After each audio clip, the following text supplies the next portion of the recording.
Hello! It looks like I'm back. This is Ambassador Frisk Undertale of the Nyctogen system, and oh, we had a couple bad days, and I didn't stream, and I was dithering about whether to go back to Cinders one more time or not, but, in the end, I decided that I couldn't let it go, not immediately, and, however, I've decided to make this as stress-free a last Cinders playthrough as possible. So I'm going to be using dice for all of the decisions. How exactly I'm going to use the dice, I haven't quite decided yet. We can kind of make it up as we go along. Although, as I mentioned on a previous stream, I have here sitting on the desk, thanks to the unusual interests of my headmates, I have a set of 8 d20s of different colors that are very, very, very loosely associated in our mind with various Norse deities. Now, I could, for example, pick just this one here that is kind of yellow and red, and this is one that Chara fancifully associates with Loki, and like that would be a good choice for messing up the playthrough. But I've decided that I'm going to do a slightly tedious thing, which is roll all 8 of them, then see which one rolls the highest value, and then re-roll that one and use its results to decide. Or, well, I'll think of something when I get to the first decision in the game. Give me a minute to advertise a little bit that I'm actually doing this.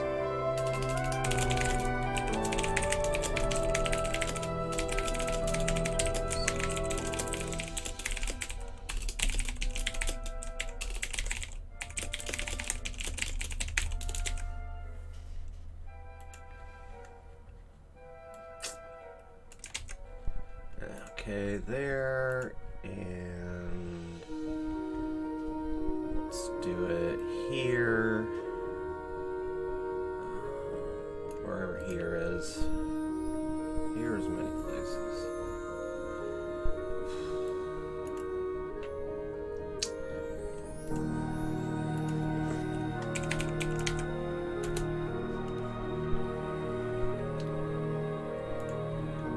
Hey, this is fun, but I do want to get on eventually to Solstice, which is,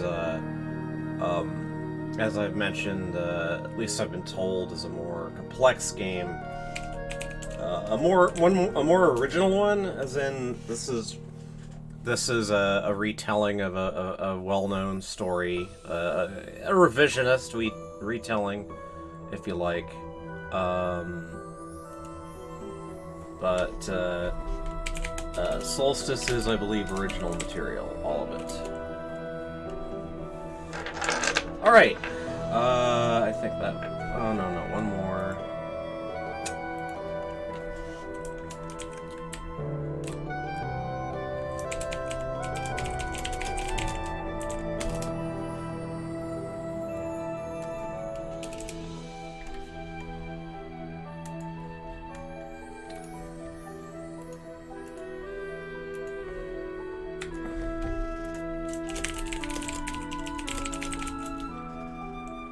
Let's see here. Oh, just...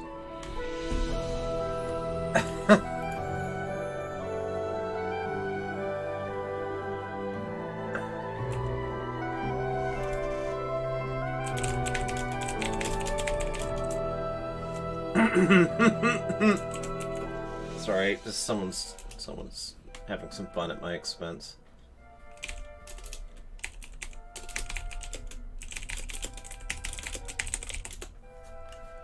Alright. Enough goofing off. So, new game.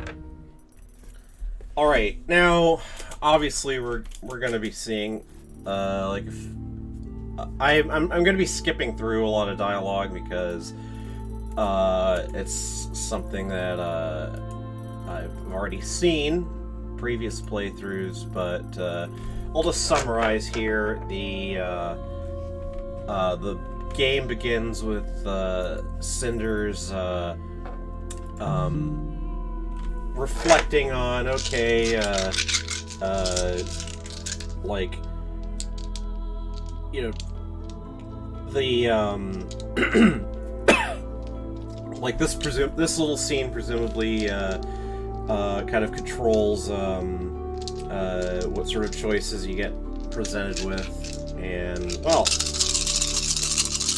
like, does Cinders, aka Cinderella, is she going to give her evil stepsisters and her stepmom a second chance, or will they get what they deserve? Let's see. Looks like the highest value is this red and black die, Explorer's die, if I remember their color assignments correctly. And so 15. So, oh, sorry, I should have said that I was gonna pick the first choice for 1 to 10 was first choice, and 11 to 20 was the second choice. So they're going to get what they deserve.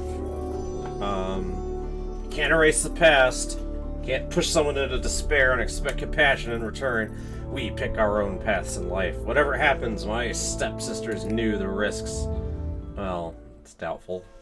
Meanwhile, in the hallway. Okay, so I guess that little interlude with Cinders happened after she's got back from the ball, and her sisters Sophia and Gloria are all talking about, oh my god, did you see what she did?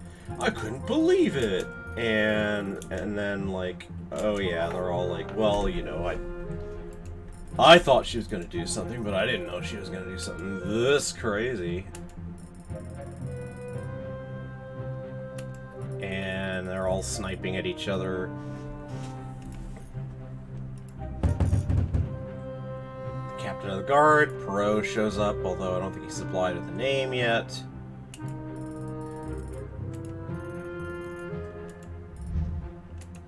Alright, and as we've seen, this is, this little interlude will be repeated at a later point in the game. Like, basically we're just executing a loop here where we loop back to this little bit.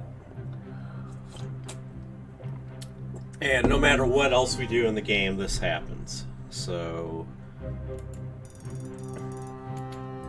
okay, he's here for Cinders, possibly to arrest her. I mean, we have seen that. A lot is going to change here tonight.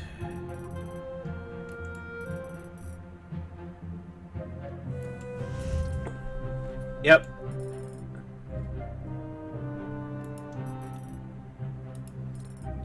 Make sure it's quick. Oh, alright. Forgot that Sophia kind of says, like, hey, why did you do what you did? Alright. Second choice. Okay, highest is this many-colored speckled one, which is Freya's, if I recall correctly. So what does Freya think we should do here? Okay, 9, so tell the truth. Yes, I guess so. I guess so. I definitely made it happen. Funny, it all started with my stepmother summoning, just like now. A week earlier. Okay.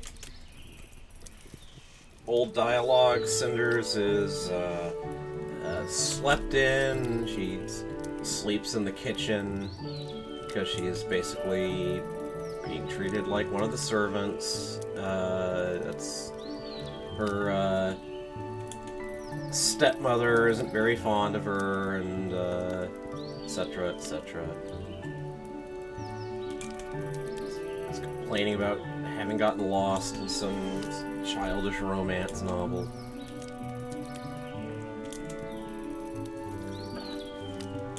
Yep. Oh, no.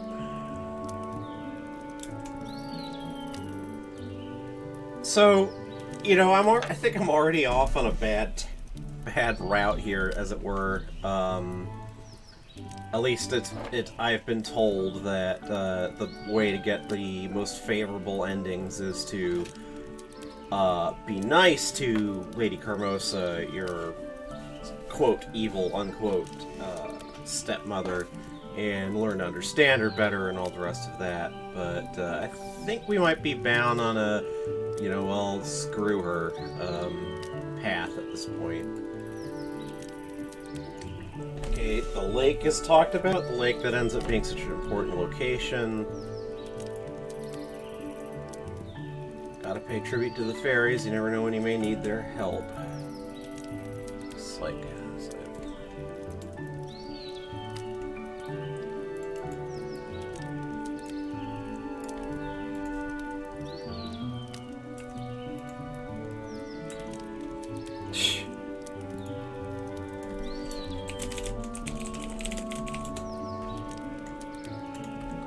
Okay.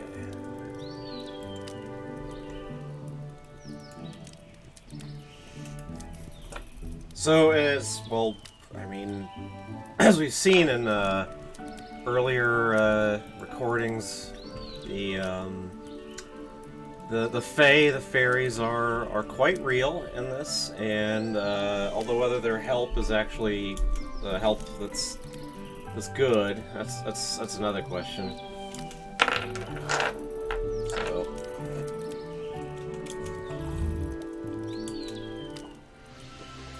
Cinders is coming to another point of decision here. She's got a bit of time to herself, so she can either sleep in, keep reading her book, or start her chores. And, well, let's see what the dice say. Okay, highest value is the Thor one again. 18. So, I assume this is not going to be, I think that we're going to get a laser round. Let's do it this way, since we got 20 to, 1 to 20. Let's do, 1 through 6, 1 through 6, 7 through 12, 13 through 18, and then re-roll a 19 and 20.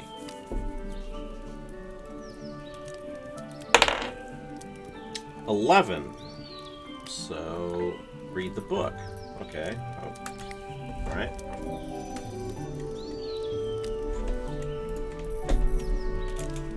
That's what I decided the last time I started the game from scratch. So it's like, well, okay.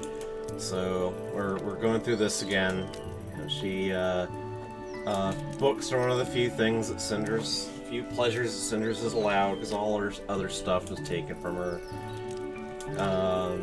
Yeah, there's a little bit of a bit of an echo of lived experience in that one for me. Like, books were one of the few things that I remember being able to take much pleasure in.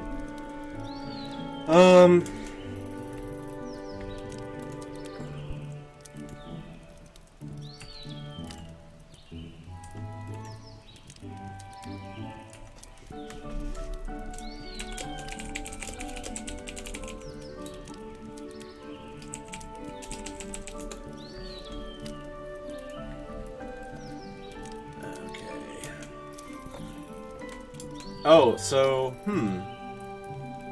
I think it somehow slipped my mind that the title of the book that she was reading reflects the events of the game, which is that the Lady of the Lake is the nickname that's been given to Okay, so, Sophia... Oh, I see you're reading again. Not a big surprise.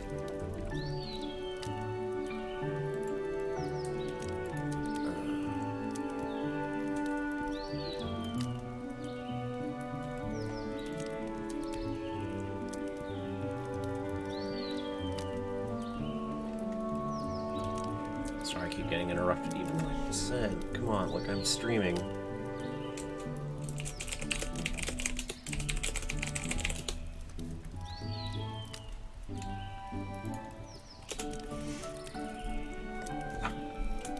I'll have to drag you out of that little fantasy world of yours.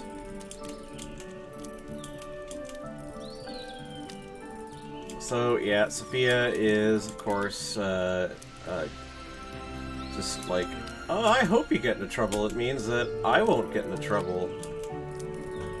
Life in an unhappy family.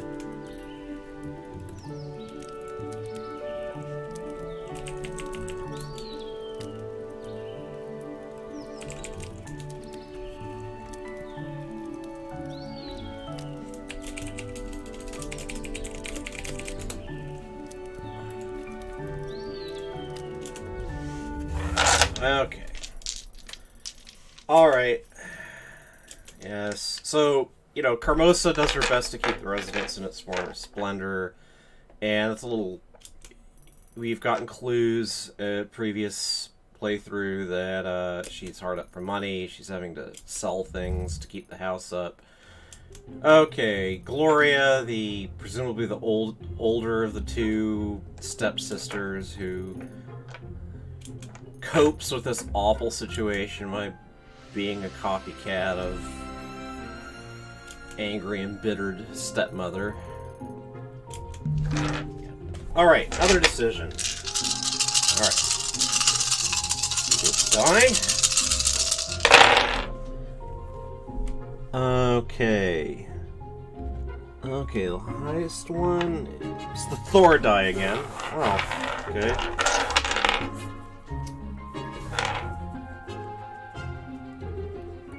Alright, as before, the first three choices will be 1 through 6, 7 through 12, 13 through 18, reroll a 19 and 20. 7, so it's the... That's the same as I did last time. Okay, alright. Sort of backtalk her, like, no, were you dreaming of a princess?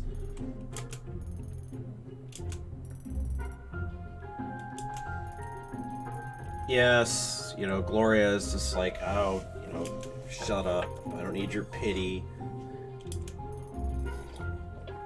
Like, the household is obviously, like, everyone in it's deeply unhappy, and Lady Carmosa is under a lot of financial stress, presumably, and just passes that on down. Another choice.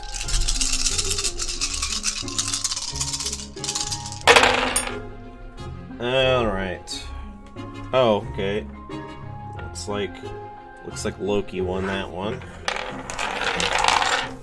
20 out of 20. Alright, 1 to 10, 11 through 20. On this one,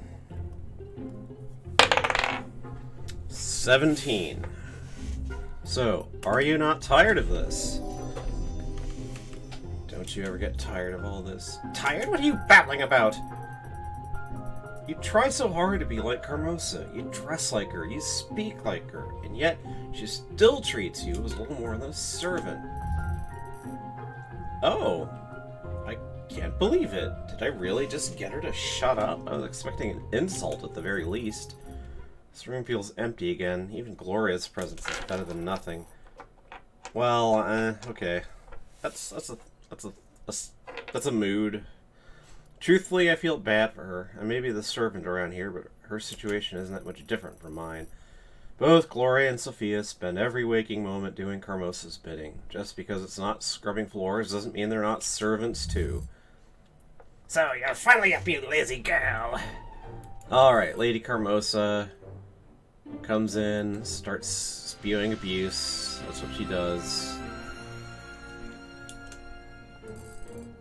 Bah! You've wasted too much of my time already. Okay, so she's gonna give Cinders money to... This is the deal. You know, presumably she's using Tobias as a middleman to help sell or pawn off valuable things from the household, and so it's like last time it was just, well, okay, well, you know, what service? Might as well ask. Let's see what the dice say. And the Thor die is the highest. For some reason. Okay. 1 to 6, etc. And roll to 6. So, Cinders simply accepts the task without asking any more questions about it. Okay, I'll go. Really? Finally! Someone wise enough not to question my orders. If only my daughters would follow suit. I have other things to deal with now. Don't dawdle. Understood? Right. I suppose it could be worse. A trip to town isn't such a terrible thing.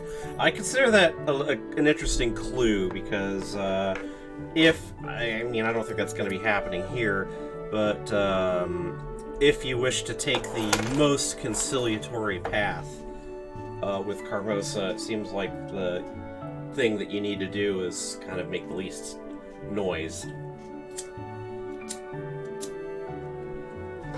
Least noise with her at the start. It's a beautiful day and a great excuse to get away from the house. I won't even get in trouble for leaving as quickly as I can. Besides, Tobias has always been nice to me, so I'll enjoy seeing him again. This could be a rather pleasant trip. Okay, technically there are 2 choices here, so let's stick with the plan here. Alright, 17, 19, 20, alright, oh, 20. Let's see, this is the dark bluish green one, so that one is Njord's. Njord, a sea god. You know, I don't know if I take any of this stuff that Azrael and Char get up to spiritually. I don't know how seriously I take any of it, but, you know, it's kind of fun, I have to admit. It adds a little color to the day. So 19. So Njord wants us to go back to the house. Even if I don't want to go into town, I don't have much of a choice. Carmosa will skin me alive if I don't do as she says. Okay, so basically that's, you know, it's a non-choice. You bounce back out. So I might as well just go to the forest. It'd be interesting if I suppose I could have tried to just, well, I did what I did. Like, I was thinking, like, technically, in order to keep to the rules of the silly experiment that I'm doing, I should have just rolled again for that, but, anyway. I suppose I should be grateful. Even though Carmosa practically kicked me out of the house, it's better than staying there. It really is beautiful here. It's a much-needed break from that toxic house. So, old dialogue. She used to visit this lake frequently with her old parents, and now it's just, well, the only way she can get here is sneaking away. So, roll on this, go to lake or go to town.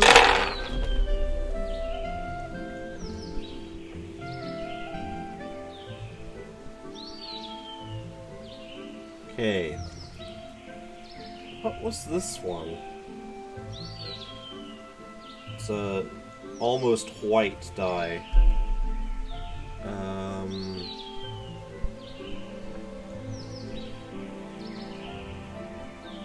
Is it Sigyn? Did they assign a die to Sigyn?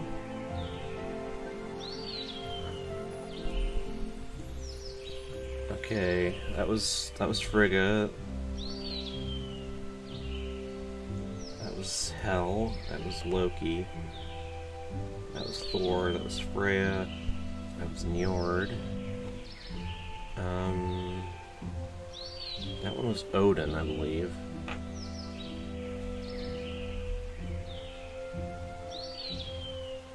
It might have been Sigyn. Anyway. Assuming it is Sigyn, let's see what she has to say about this. Go to lake, go to town. 1. Go to the lake.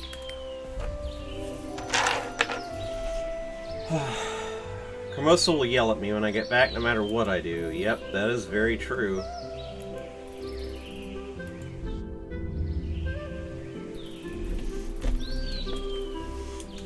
So, the lake, where, as we'll see presumably later, there is an actual member of the Fae who hangs out here, who can be communicated with. So now, Cinders is going to decide whether to honor her old father's idea about leaving some sort of offering. Okay, that was the Odin die. Wondered one that time. Let's see here. Should I leave a gift? Odin says, go for it. 20. Sure, why not? Okay, we're making a lot of decisions that we actually made before, so... yeah, we're gonna have Cinders pick some flowers, weave a wreath out of them, leave that as her offering, and she reminisces about how it feels childish, but she still enjoys doing it. Needs to get into town.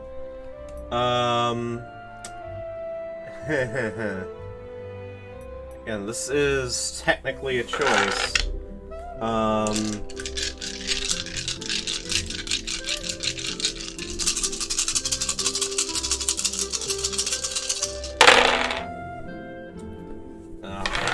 That one since one of them landed funny.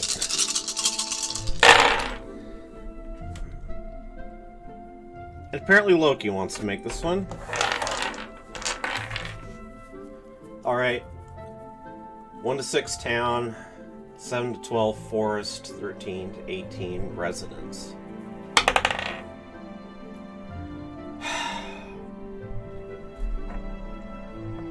Loki, you're trying to get me into trouble, but...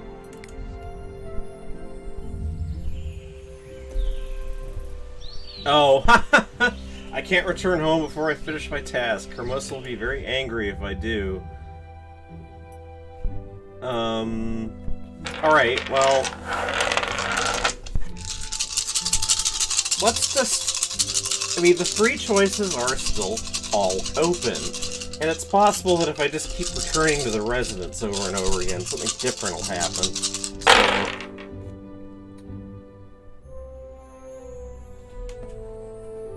Okay, Loki almost wanted to make the choice again, but it turns out Thor's die won. So, same division as before. So, 4. That corresponds to going into town. It's finally at the town. Alright, so...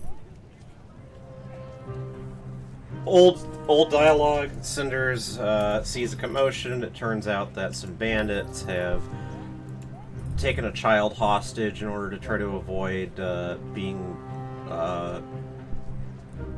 grabbed by the angry crowd. And then the guard, captain of the guard, Perot, goes in himself and kills the bandits and saves the child.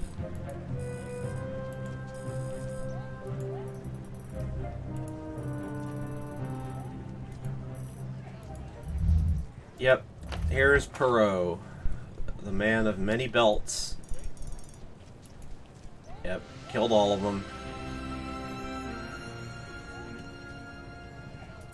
Perot, previous play has established that Perot is an old soldier, misses being a soldier, feels that doing this sort of policing duty is a sad.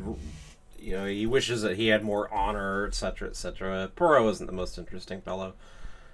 All right, but Tobias, Cinders' old school friend, runs the shop, and in a previous ending, we ran off to get married with Tobias, so I already know that's an option. They have a conversation about the fight with Poirot, or the fight involving Poirot, not with Poirot. So Tobias doesn't see Cinders. They used to see each other all the time, but now it's just the only time Tobias ever sees Cinders is when she comes into the shop, and it's all business. And they both feel bad about it. But then it's back round to the errand that Carmosa has sent her on. Alright. Another choice. Nope. Messed up the die roll again.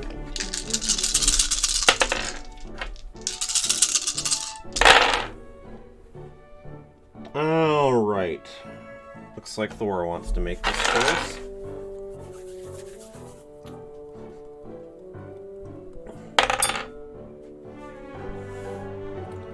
Seven. So ask him about it. I mean, Tobias can't say anything. Again, this is a familiar choice. Tobias reminds Cinders, look, this is just, you know, basic business ethics. But Cinders has the option of pressuring Tobias. Loki wants to make this choice.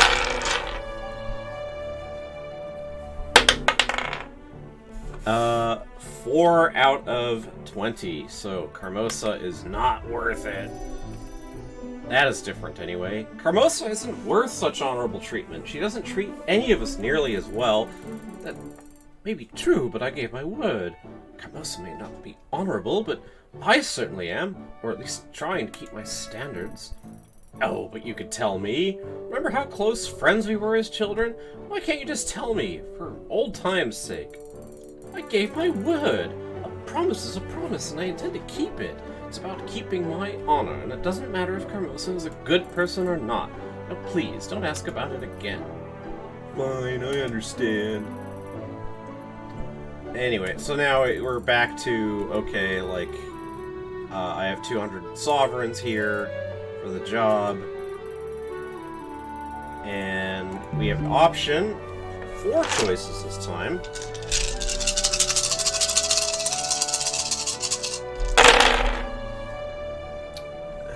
I should have a mat to roll these out on. Let's see here. Oh, interesting. 2 have rolled with the same value for once. The Hell die and the Frig die. So re-roll those 2. Hell 9, Frig 7. So, well, what does the goddess of the underworld think we should do here? So we have 4 choices. So this is going to be 1 to 5, 6 to 10, 7 to 15, and 16 to 20.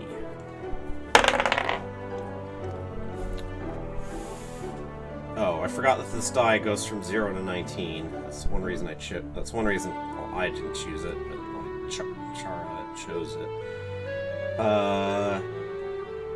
Well, I mean, we'll just do like 0 to 4, etc. So,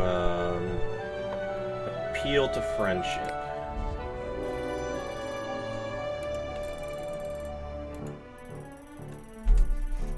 That was, I think, the choice we made the last time. So,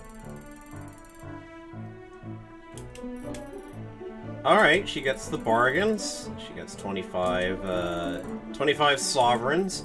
Now, I happen to know that the best thing to do, probably, is to go straight home and give that money to Carmosa, and then she's happy that you actually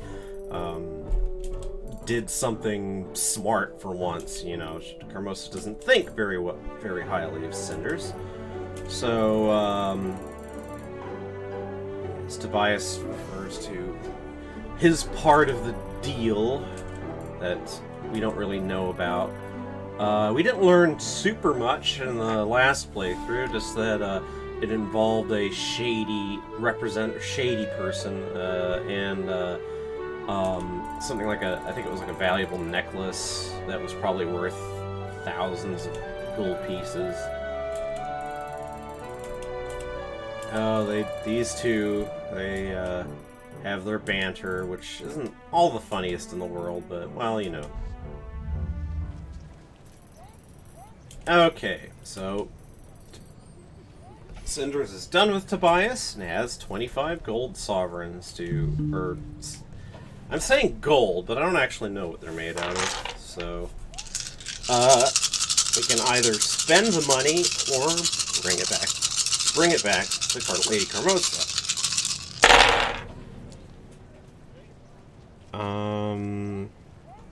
Thor wants to make that choice.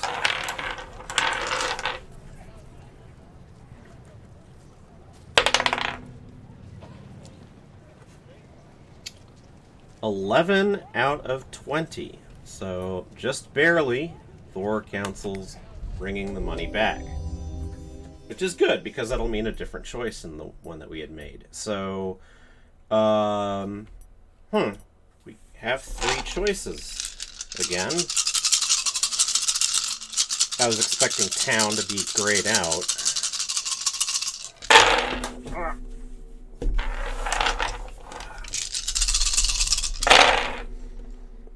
Okay.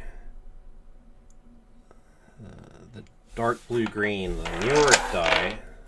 So, 1 through 6, etc. 17. So, go back to the house.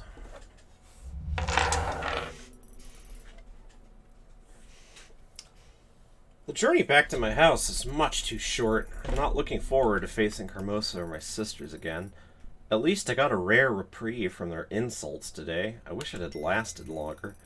I'm terribly late. Carmosa told me to hurry back, and it's nearly nightfall. I'm sure she'll skin me alive.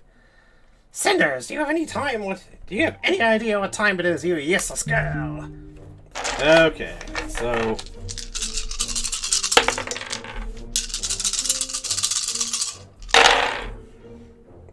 Kinda wish I had a tower for these.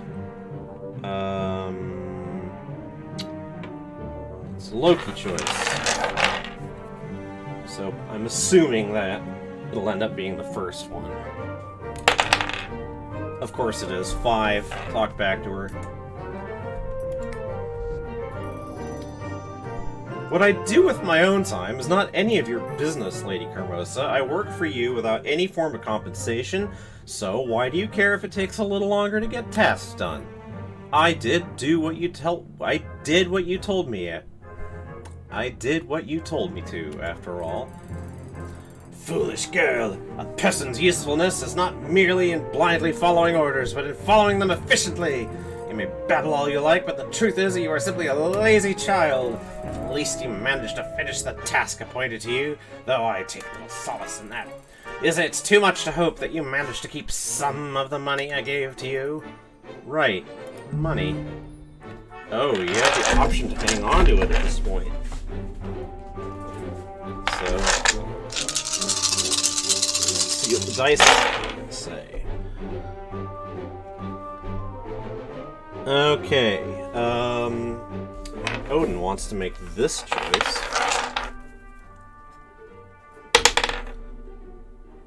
Keep it! 19 out of 20. Well, okay.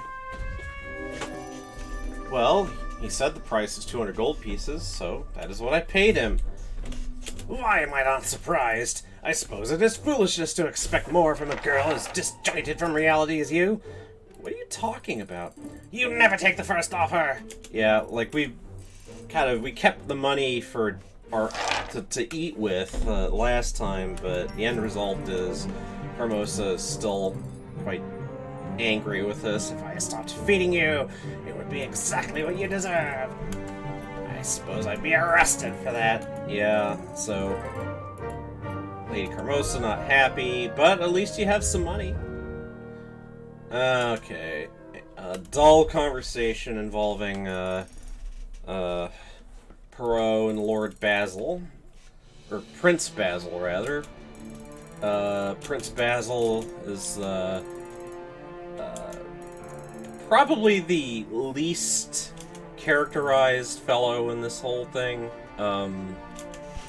He's kind of generic good prince. Supposedly wants to liberalize the government and give people more power, etc. It's just, yeah, like,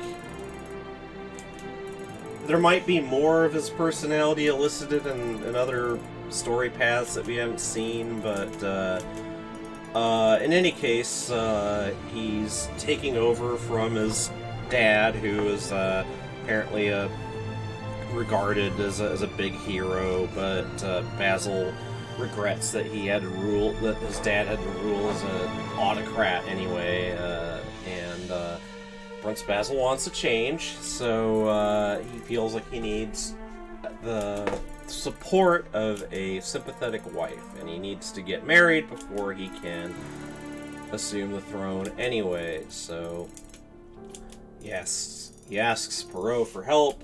Perot suggests talking when they're out hunting, and that's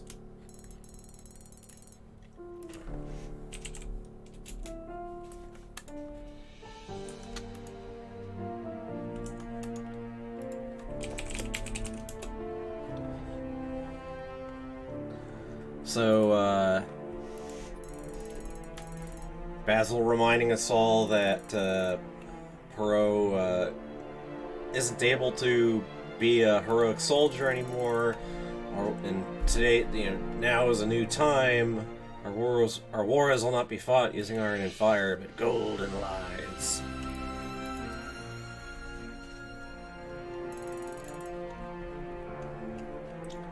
Okay.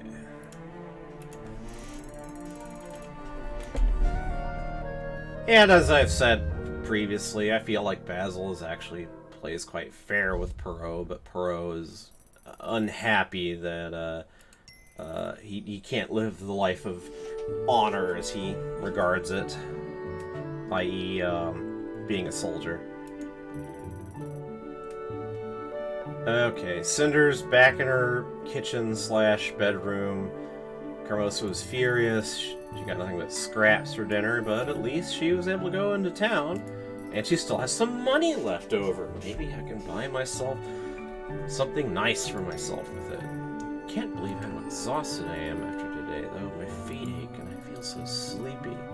I should go to bed. Carmosa certainly won't allow me to sleep in tomorrow, but someone knocks at the door, and it's going to be that sinister, or sorry, not sinister, shady character that whose name I don't think we ever learn.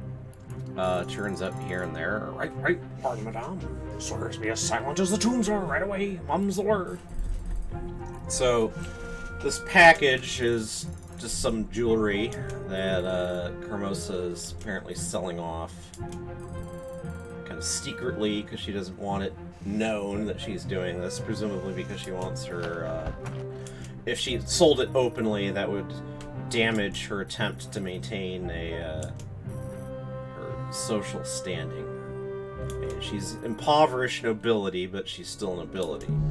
So, because the shady character has come, we have the option of following her, which on the last playthrough we did. I was taking the principle that more information is better. Okay, Thor wants to make this particular choice. Stay in the room or follow the mysterious visitor. Guessing that this is going to be the second choice. And indeed it is. 14 out of 20. Follow the visitor. So, she wants a change. She wants an opportunity. Cinders is going to sneak out.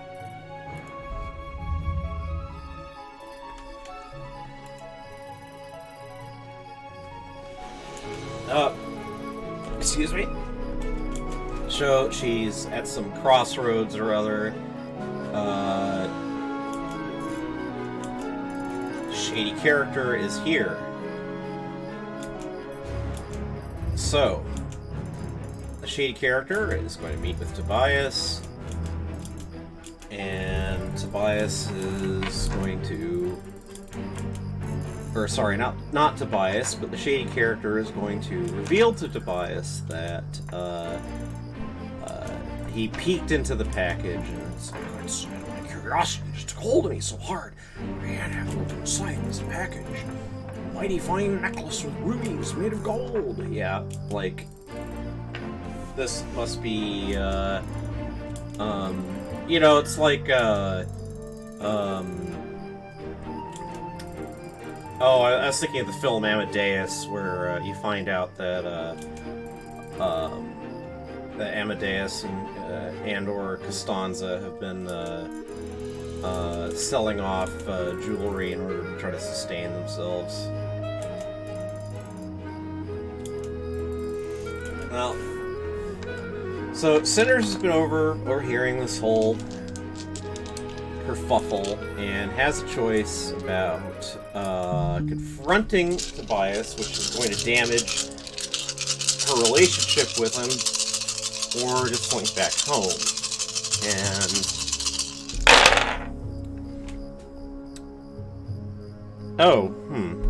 like if this is the Sigan die, as I think it is, who else could this have been? I don't know if they wrote it anywhere.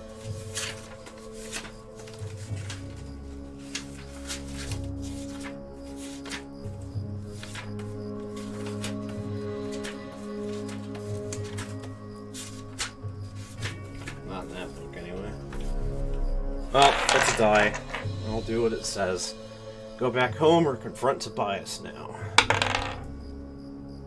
Confront Tobias. Well, there's no time like the present. Hold on!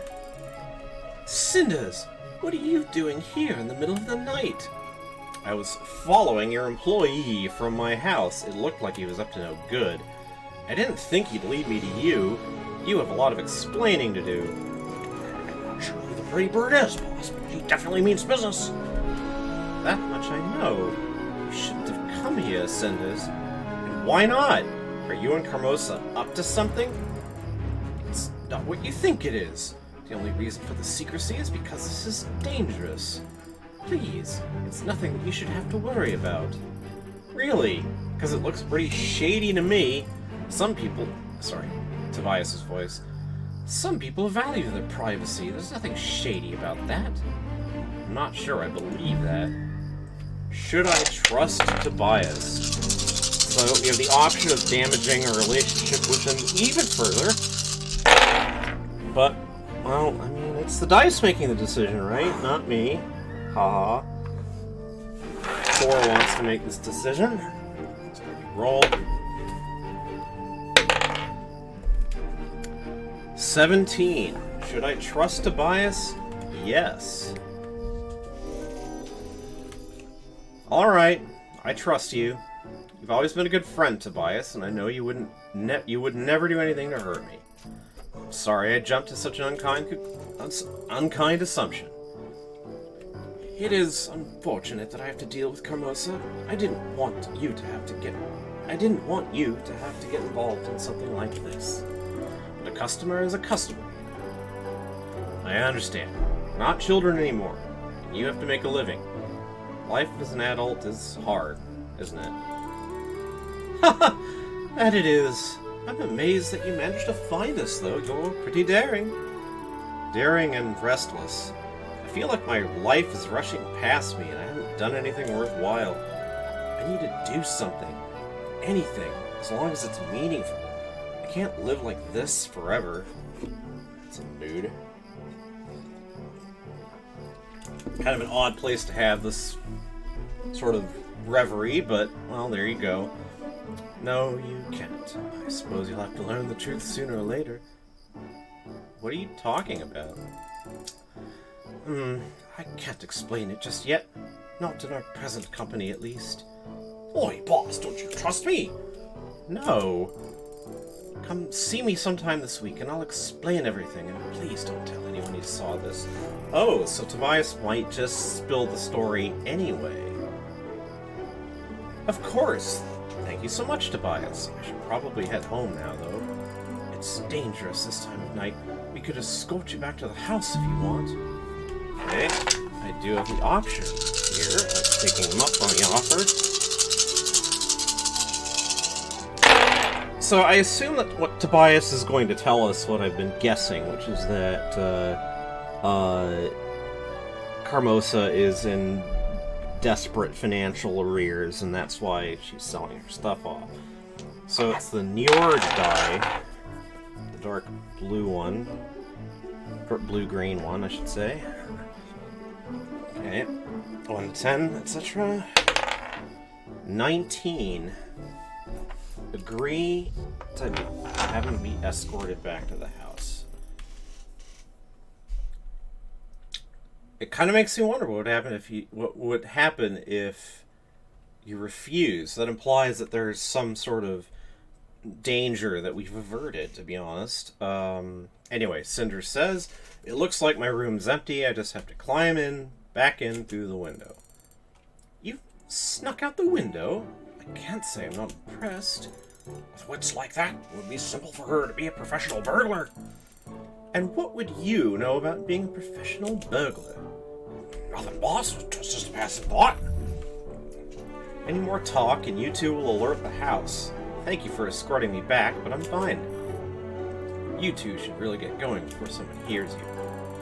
Wait, this is probably a lot to ask, but I was wondering if I could see how you're living now. It's been years since I last visited. Might I come in for just a moment? Like, okay, this is different. Tobias never visits the home. Or never visited the home in the last playthrough, so let's see whether that happens this time.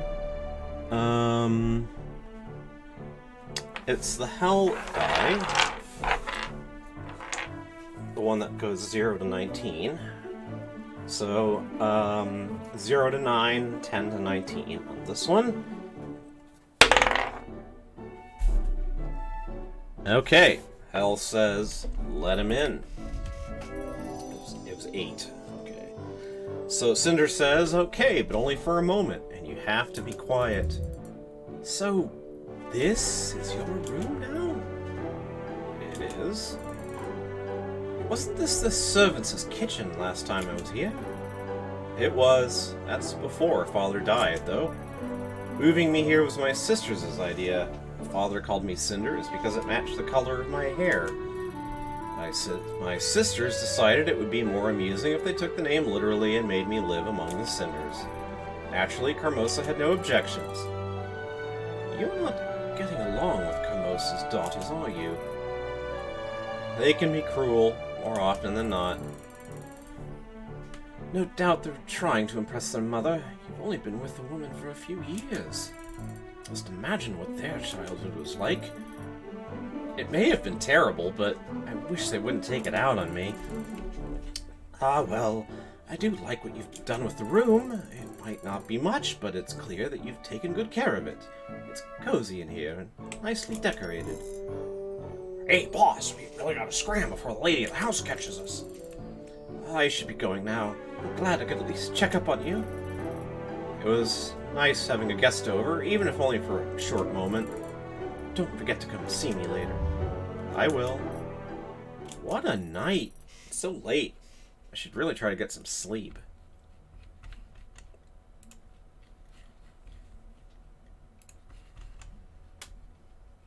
Okay. It certainly won't be easy to sleep after all that's happened, though. In the morning. Okay, so back to a familiar scene. the shady character got drunk with all the money that he made and found his way to the lake and passed out and doesn't know how he got here. And the hunting trip between Perot and Prince Basil will just show up, and they're going to talk about, well, Prince Basil still wants to find a wife who isn't just a tool of some shady plan by a noble.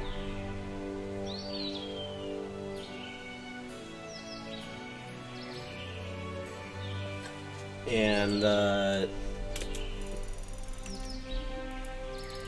Perot is going to remind Prince Basil that technically he can marry anyone he wants, and he could use the ball as a way of meeting someone.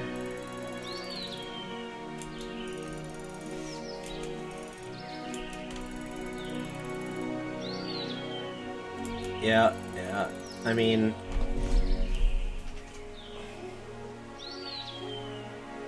have a second. We're looking at a familiar pattern here in aristocratic nations.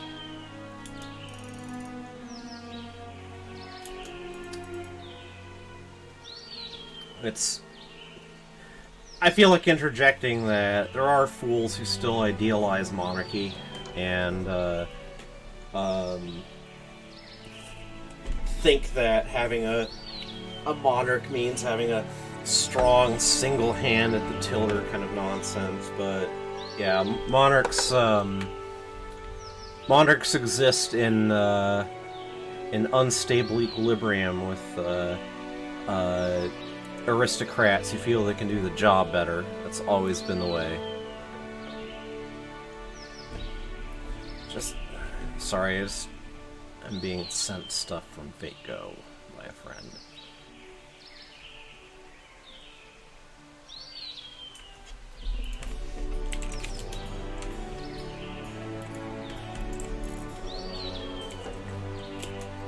So here's where they hit upon the plan of the masked ball, so that Prince Basil can sort of spy on all the women and determine whether, without knowing who they are, whether they'll kind of match his standards.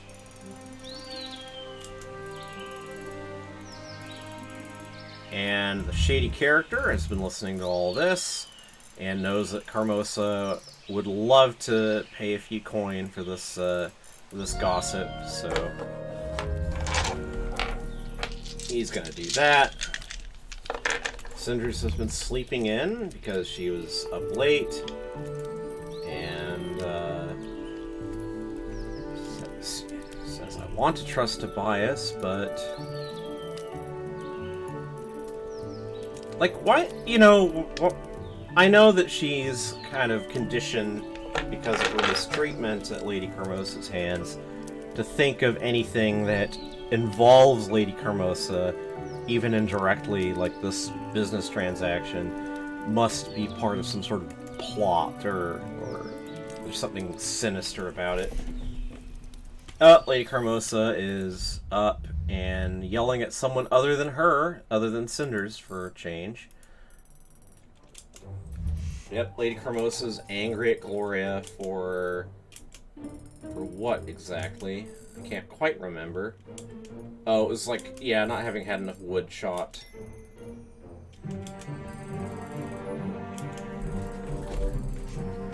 So she's going to abuse Gloria, and Gloria is going to pass the love on down to her.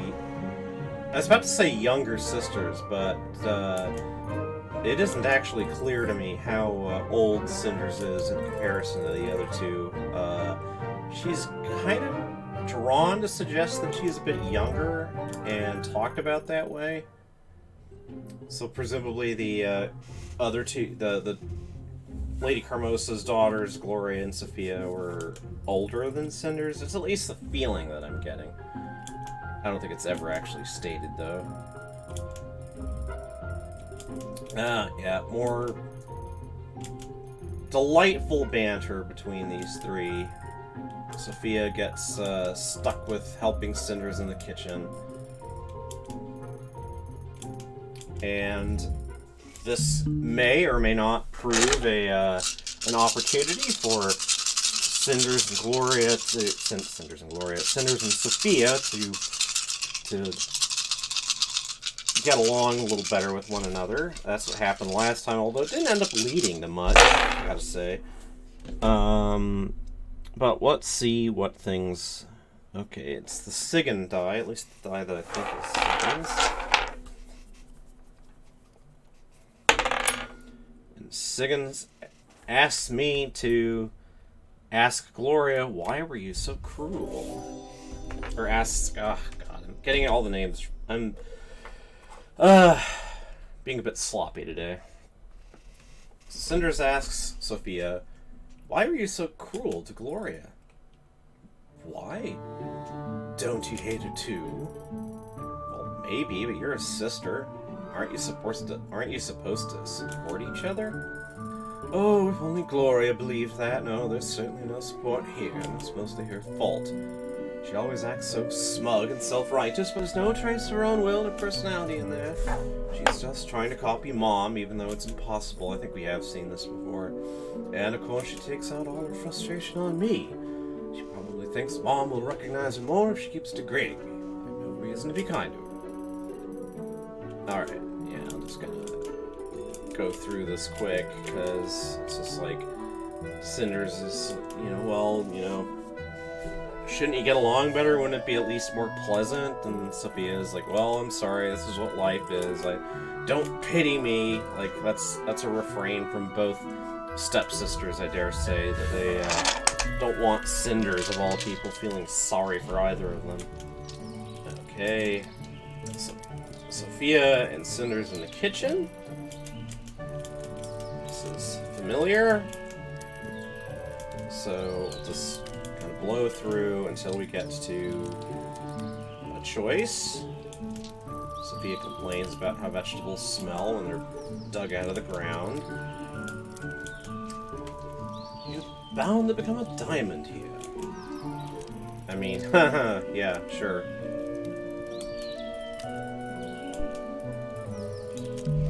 Okay. Sophia is asking what it was like before, and we can just sort of backtalk her. That apparently is an option, and okay, looks like Njord wants to make this decision, and the decision is to backtalk. Why do you care? Why do you suddenly care about my life? I wouldn't say I particularly care, but it's just so dull in here. Isn't it better to have something to talk about? If you'd rather peel potatoes in silence, that's fine with me. I didn't mean to accuse you. It's just that the question seems to have come out of nowhere. I was expecting an insult, not a legitimate question. It's a new feeling. What makes you think that I wasn't setting you up for an insult? Alright, another choice.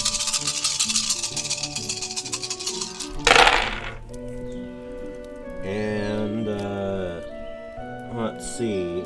Oh, two ties, or a tie again, between Hel and Njord, for whatever reason.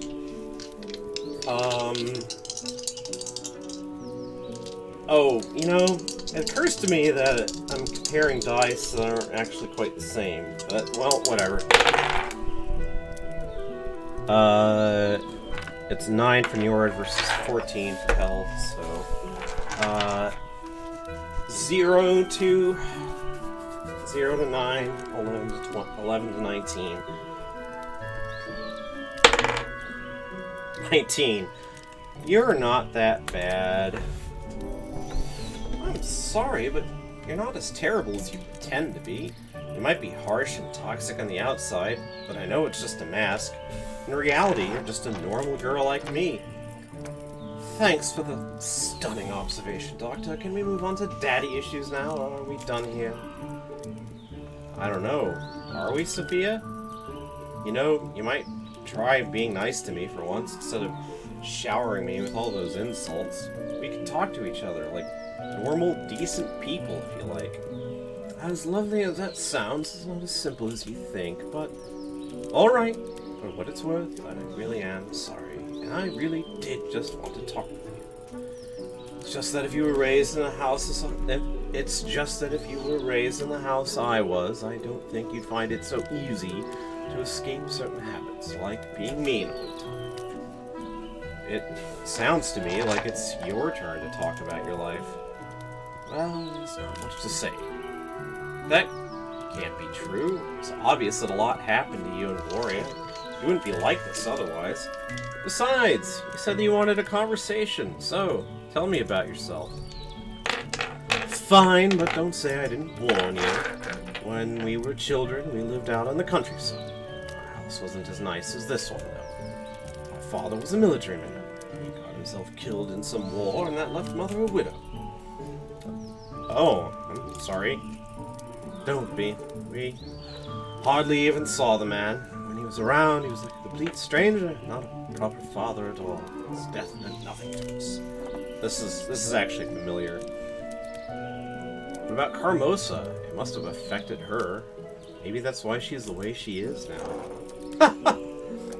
Was that supposed to be a joke? Mom didn't care about him more than we did. Okay, I'm actually just gonna skip through this now, because Sophia... Oh, wait. Oh, there's a choice. I didn't realize there was a choice. Right, Cinders offers her opinion about why people get married. Last time we said it was for many reasons. Seemed like a good neutral choice. Another tie between Njord and Freya. Freya wins, 10 to 19. So, 1 to 6, 7 to 12, 13 to 18, reroll otherwise. 5. As I might expect for a die connected to Freya, in some way, she recommends that marriage for love is the right reason. How about that weird thing they call love? Or is that too obvious? The only thing that's obvious is how naive you are. Can you show me any actual loving marriages you've seen? I may be stupid, but I'm not dense enough to think that love is the driving force behind a marriage. Love is a luxury. Maybe a rich family like yours can afford it, but for the rest of us, it's a business transaction. Hermosa comes from a poor family. They have a title of nobility, but they've lost most of their riches and splendor. The only way for her to advance up the social ladder was to marry. She was ambitious. Okay, so back to familiar dialogue. She talks about how Lady Carmosa married someone whom she knew was probably going to die, and so that she would inherit the man's riches afterwards. And Sophia is just like, well, hey, you know, that's life, it's business. Sophia admits that she and Gloria had a okay, like basically, you know, Sophia admits that before Cinders, she was the scapegoat, and Gloria and Lady Carmosa would gang up on her. So now things are better for Sophia because of Cinders. Isn't it great? It's nothing personal. It's either me or you. Either the hunter or the prey. Yep. So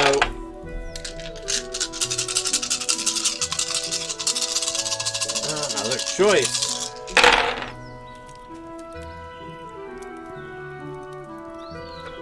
Freya wants to make this one again. Well, 1 to 10, etc. Oh, Freya recommends that I talk back to her. You are so cruel. So you're just as cruel and calculating as Carmosa. You'd let someone else suffer for your own personal gain. I never claimed that I'm any better than her. If anything, I'm worse. Broken, bitter, and evil girl. Oh, please, so? That's hardly news. Why does it matter one way or another? I don't understand how you can be so empty. Can't you see that you're responsible for most of your own suffering? And what would you know about it? Nothing. You lived a perfect fairy tale. If you went through what I did, you'd be the same. Empty and broken. You're wrong, but I'm sure you'll never understand that. I've had enough of this. I've done enough work. You can handle the rest of dinner, can't you? Well, you don't really have a choice. I'm leaving. Fine, have it your way. For a girl who wastes her life away in the kitchen dreaming of better days, you sure can be self-righteous. And for a girl who's so cynical and angry with the world, you sure look like a lot like a self-made victim. Then I suppose that entire conversation between us was pointless. Good luck with the dinner. What's wrong with her?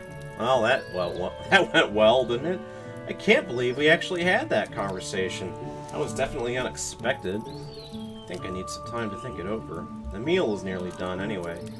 All that's left is to get one of the servants to cook the rest right before it's served. I really need to get out and gather my thoughts. Everyone is busy, so I'm sure no one will notice if I sneak out. Okay, she's snuck out, or on her way to sneaking out. And now she talks about, well, maybe I should visit my mom's grave, which she hadn't thought the previous time she was outside.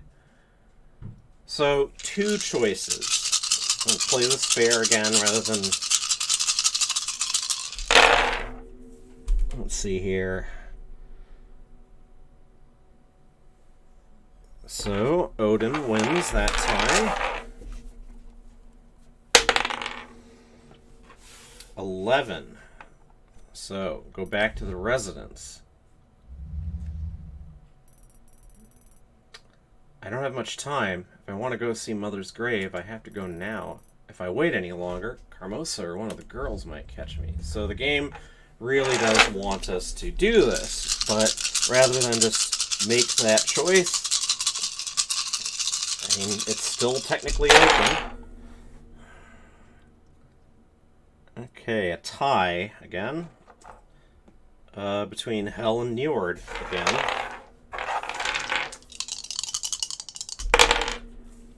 Njord wins that one. 18-3. So, cemetery or a residence? Cemetery, just.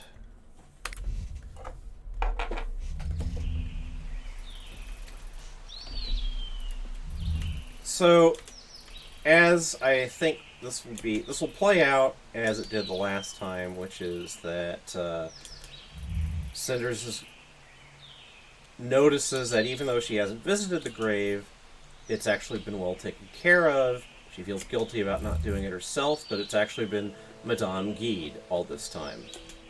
Madame Guide, the wise woman who lives in town and whom people call a witch, and whom she calls herself a witch, as it suits her. And Madame Guide reveals that she's known, or that she used to know, Cinders' dead mom.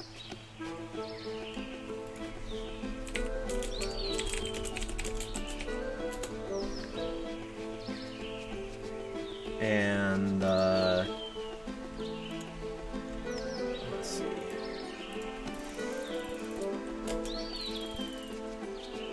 Yeah, Madame Guide's had to put up with a lot of shit from townsfolk who accuse her of whatever.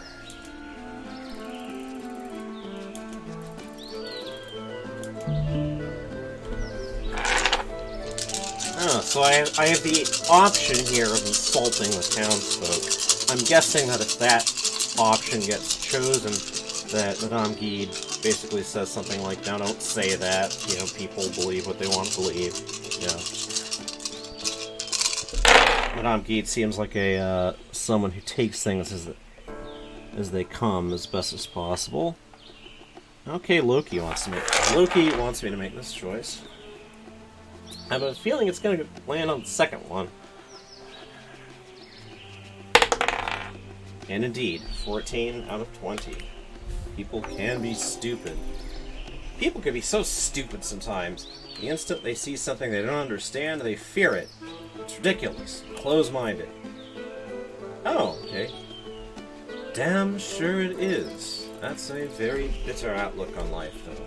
I'm sad that someone so young already sees the world that way. So, alright, I was somewhat right anyway. Sad? But you said exact same thing. I'm old and bitter, child. The world has thrown its worst at me, but you are young. You should be dreaming of doing great things, not going around calling people stupid and closed-minded. So, I'm supposed to be a naive dreamer just because I'm young. That's ridiculous. You continue to argue with me, I will turn you into a toad. Wait, I thought you said you didn't know magic. I only said that the stories about me have been exaggerated, but that hardly matters now. After all, it got you to stop arguing, didn't it? True, but still. Why are you here, anyway? You scared me when you shouted at me. I was just visiting an old friend. I was on the way back from picking some herbs in the forest by the lake. Okay, yeah, we're back on familiar ground here. The, Madame Guide, reveals that she's been visiting the grave frequently, and now they're talking about magic. I think I said maybe a little last time. Loki wants that choice again. Okay, 1 to 6, etc. 5. So, Loki wants me to say, I don't believe in magic. Oh, I think that might have been what I said last time, actually. Not really. I love hearing stories about magic, but they're no more than stories. People just call things magic or fate if they don't understand them. There's always a logical answer. Things like medicine or astronomy used to be considered magic at one point in time. I see. That's all? You're not going to add anything? Why should I? It's not my duty to change anyone's mind, especially if said person is already certain. So, are you being ironic, or do you agree with me? Your reasoning is as good as my own. Whether I agree or not won't change the truth, will it? Sometimes the answers are less important than the questions. Perhaps you would like to come visit my shop the next time you're in town. Tomorrow, maybe? Maybe? Is there any reason you're inviting me? Do I need a reason? Perhaps it's merely that I like you. We could talk about your mother. Wait, you knew my mother? Of course I did. Whom do you think has been tending to her grave all this time? It surely wasn't you. Okay, yeah, we've seen this before. Madame Guide teases her. It's like, maybe I saw it in my crystal ball, even though it's really obvious.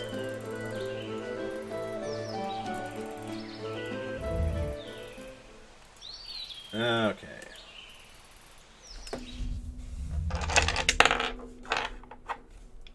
Another, again, we're given a choice, even though I don't think there really is a choice here. Still, might as well roll for it. You word 1 that time. 13 out of 20, so back home.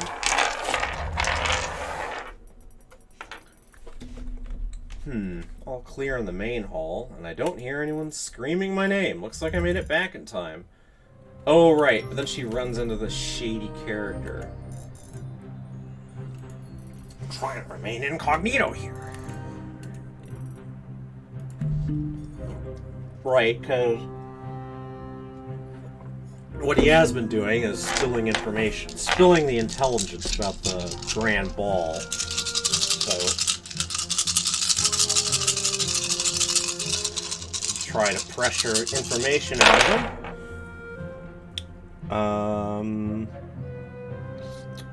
The Frig die one. So Frig. Okay, 1 through 6, etc. 17. So Frigg says, try to pressure the information out of him. Tell me or face the consequences. Which I think was the last choice, so it's just like, here, I'll tell on you. Tobias will be angry at you. Like, I don't know if these are really very powerful threats, but it's enough. So he was here to deliver some information to Carmosa. That's all he says. Yep, she'll have to investigate more on her own. I kind of wonder if you might have gotten more out of the shady character with a different tack. Okay. Now we have a choice between asking Cinders or simply leaving the matter be. And let's see, Hell is that roll.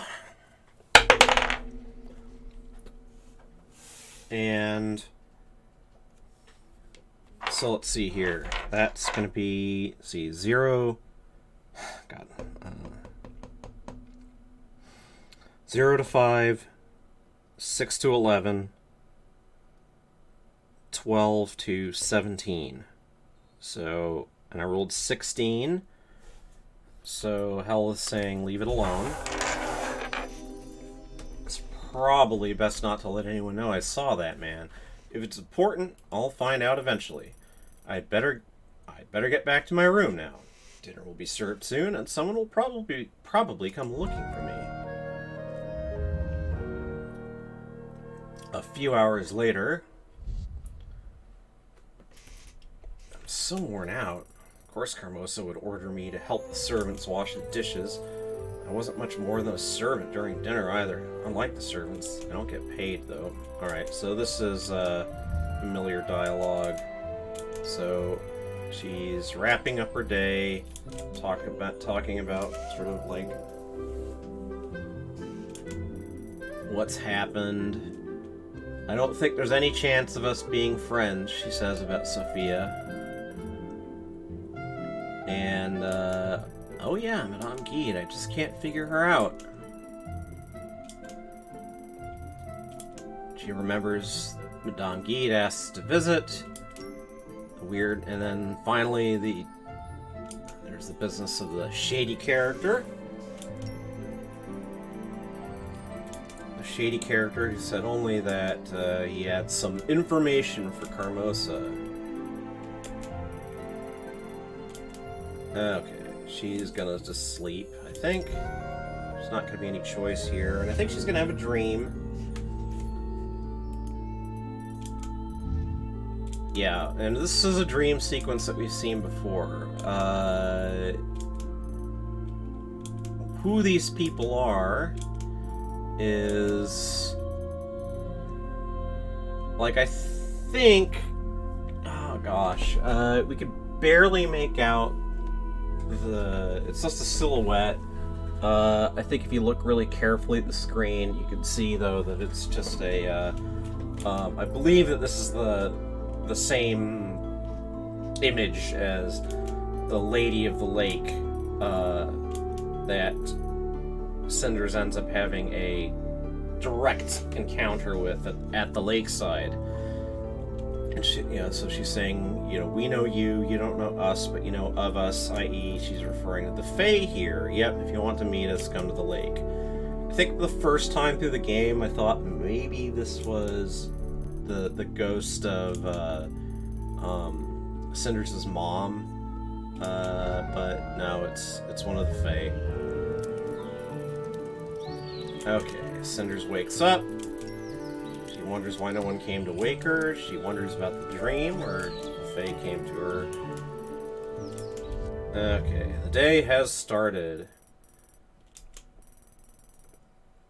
Normally everything would be all busy, but everyone's just...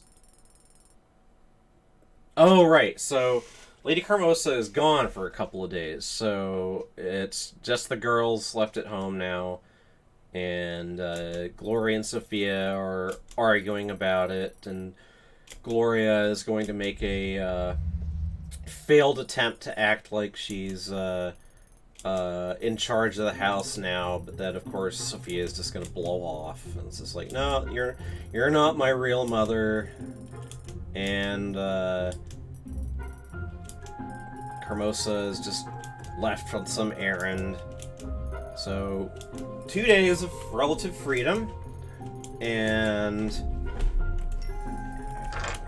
Gloria.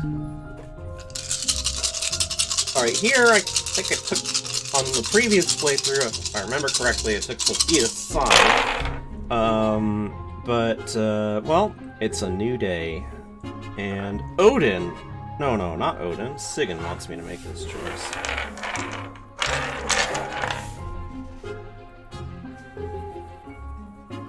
Sigyn is not a big goddess. She is Loki's faithful wife, and Chara and Azriel, they have a little thing upstairs where they light candles of various colors and leave offerings for various deities, and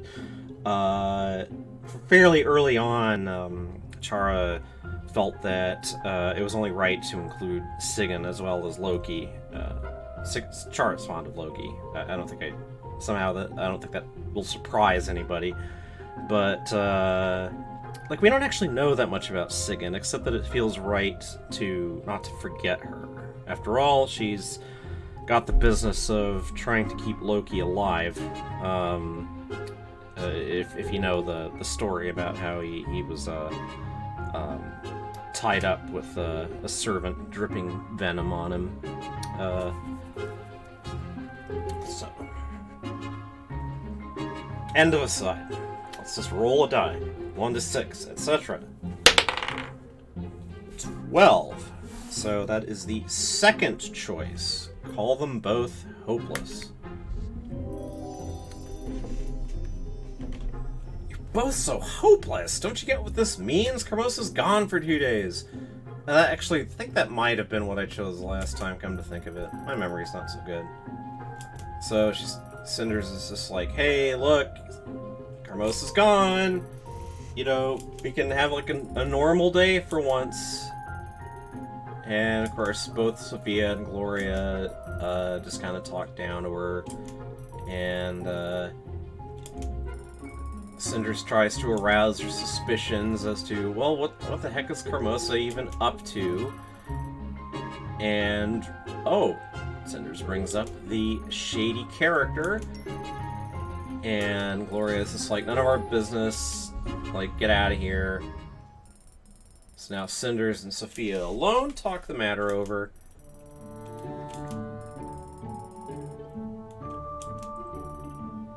And, okay, so Cinders is announcing her intention to go into town, and last time we decided that Cinders would at least have the courtesy to inform Gloria about it first, but Sophia does counsel just sneaking out. Like, Sophia's just gonna say, I'm just gonna be alone for 2 days. Like, mood. Definite mood. Cinders is actually enjoying her peace. She had a nice breakfast.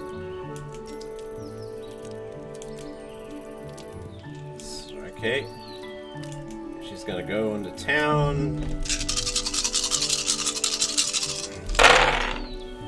Okay, tell Gloria or not. A tie. The Odin die and Freya die. Tied. Oh, God. And Odin won by a large margin, 1 to 12. So, what does Odin think I should do in this situation? Odin says, sneak out. 7. Well, she's angry, that's her own problem. Besides, if I told her, she'd probably forbid me to leave anyway. I should probably skip out on the joy of speaking with her.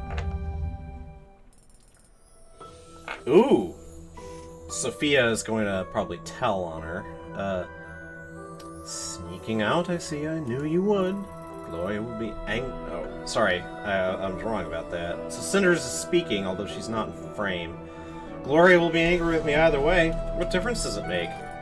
Oh, you don't have to tell me that. And you really won't tell Gloria I've left.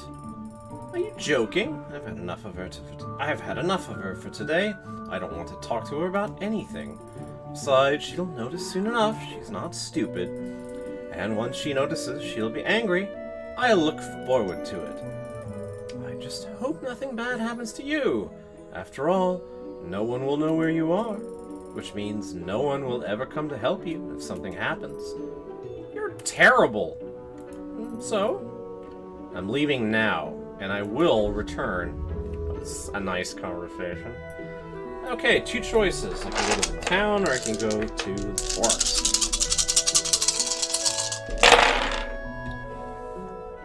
Alright. 15, 16... Freya wins this one. So, Freya die. 20. So that'll be the second choice, the forest.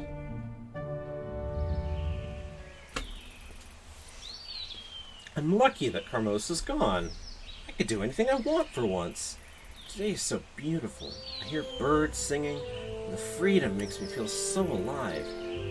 That strange dream I had last night. It said I should go to the lake. It seems silly, but it did feel different from a normal dream. Was it really someone speaking to me? Well, even if it wasn't real, I could at least take some time by the lake to relax. Okay, so we have a chance to bail on this choice, though. I think we'll go back into town anyway. 17. So that's the Odin die wins. Okay, go to the lake or hurry into town. Go to the lake. 3 out of 20. The lake is as beautiful as I remember it, though I have to admit, I'm a little bit disappointed. I guess I was really hoping that someone would be waiting for me here.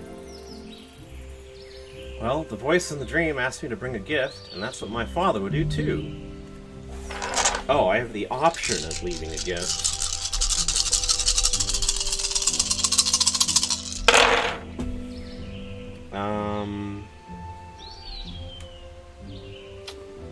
It all rolled kind of low. 2 tied. Odin and Loki, appropriately enough somehow. Loki wins, 14 to 10. And what does Loki have to say about this choice? Loki says, forget about it. Well, okay. I think it's time for me to grow up. One little dream doesn't mean anything. It's okay to enjoy a fairy tale, but they're only stories. They can't change my life. Only I can. In the end, real life is more exciting than dreams and fairy tales. For instance, this place is so tranquil and beautiful. Even if it's not magical, I feel so at peace. I just want to lie down in the grass, close my eyes, and let my problems drift away. Actually, that sounds like such a good idea right about now. This is my day to do what I please with. If I want to take a nap, I will. This looks like a good spot. Just lie down here. So, without a gift, I'm guessing if I yeah. Goodness, I must have dozed off. No wonder. The atmosphere here is so relaxing. It's hard not to sleep. So there was no apparition because you didn't bring a gift. I feel so refreshed. It's been so long since I felt this good. It was worth coming here just for that. Nature is so amazing and soothing. I better get going though. There's still a lot to do. I just hope I'll have a chance to come and take another nap here someday. Okay, there's one choice, so town. Market day is clearly over. Okay. So she remembers that she wants to go to Madame Guide and just goes straight there. So here we are in Madame Guide's shop. And that's just a really impressive looking witchy shop.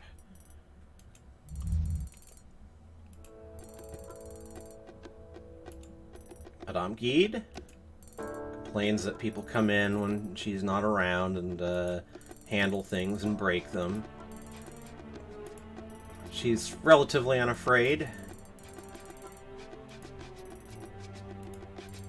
So, anyway, I can't quite remember what the substance of this was. I mean, Madame Guide talks about how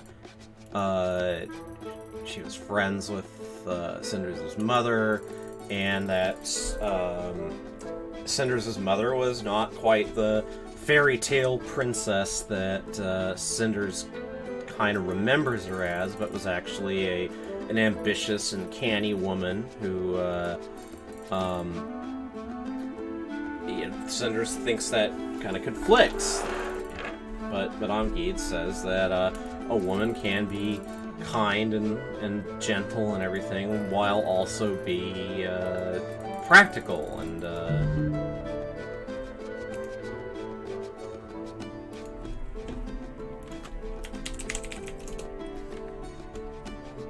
so Madame Guide says you're very similar to your mother, actually. And that leads to a choice as to how Cinders chooses to present herself here. And Sigyn wins this die roll. So she gets to make this choice. 1 to 6, etc. 9. I am not that independent. I think that was a choice from last time, too. Cinders feels that she has duties to take care of her family, but Guide says those duties are illusions. That the only reason to do things is if they make you feel happy, and your mom, says Madame Guide, did what she did because it made her happy. So, alright.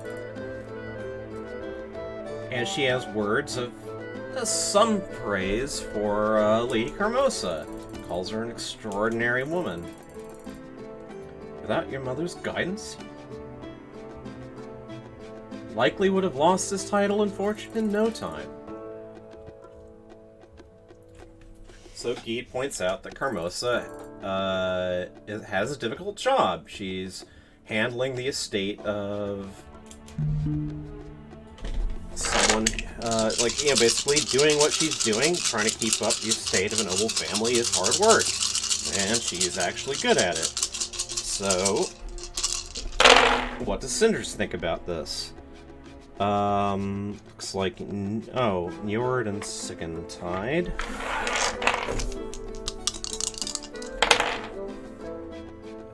Sigyn wins and gets to make this choice. 1 to 10, 11 to 20. 18. Beg to differ. I beg to differ. I could describe Carmosa in several ways, but incredible isn't one of them. You're not looking at the bigger picture. You might be justified in hating Carmosa, but you should still respect her. So yes, it's just Guide saying, look, she had to make difficult choices to keep her family afloat, and Cinders is just like, well, she should do that without hurting people. But I'm Guide saying, well, look, it's well to be idealistic, but... Okay, so Guide asks about Carmosa's daughters. Are you getting along?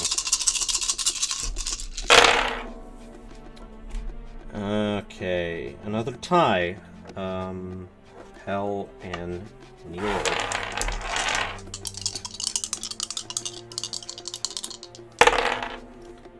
Hel wins that one. So what does she have to say about this? 0 through 9, 10 to 19. 4. They're not bad. Well, I assume you can imagine how Kermosa's dollars would be. They keep me at arm's length. This is the choice that I made last time. But yeah, where Cinders is trying to be magnanimous, as magnanimous as she can be. It's like, well, you know, they're okay, but they've grown up in a harsh family, so they're harsh. And so Geed brings the conversation around to the main point, as I recall, which is that you're going to have to change your life if you're unhappy. How are you going to do it? Do you have a plan? Well, does she?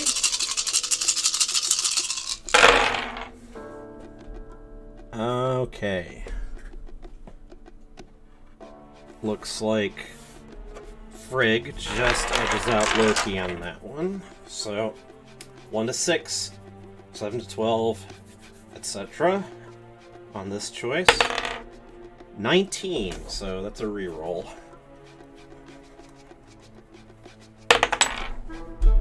18, so I have my ways.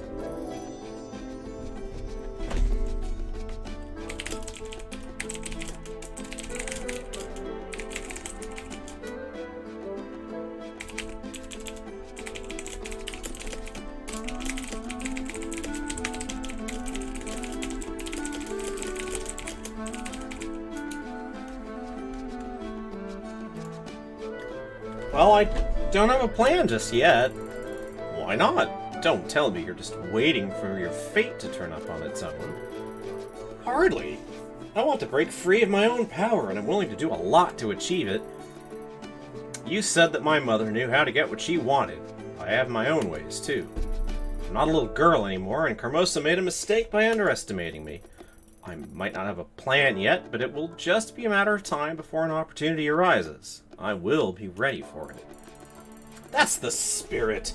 Don't just wait for the opportunity forever. Sometimes opportunities need a little push. Anyway, it doesn't seem that you have a very clear idea of what you want yet. I promised your mother that I would help you, and I will.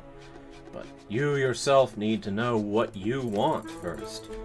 Come see me once you're ready to move forward, and we'll talk about your options. So we arrive at basically the same conclusion as the last time, which is that there's still this sort of meeting with Madame Guide for help, kind of hovering over the situation. Did you really promise my mother that you'd help me? Of course I did, girl. I have no reason to lie about that. You must get going now, though.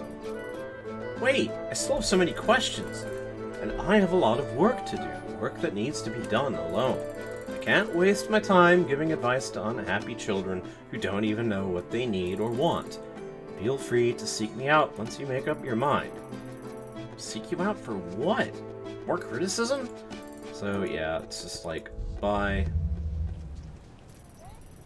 Okay, so Madame Guide, as we find out, feels obliged to help Cinders, and in the events that we've already seen, comes to regard her efforts as having kind of fulfilled her end of the bargain rather easily. She just supplies a dress, and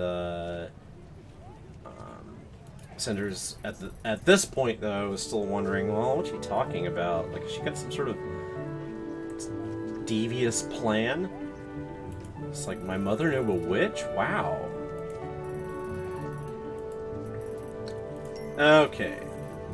So, she has time for one more place, Tobias or the inn. And remember, she's got money. So, let's roll. Okay. Looks like Njord wants to make that choice.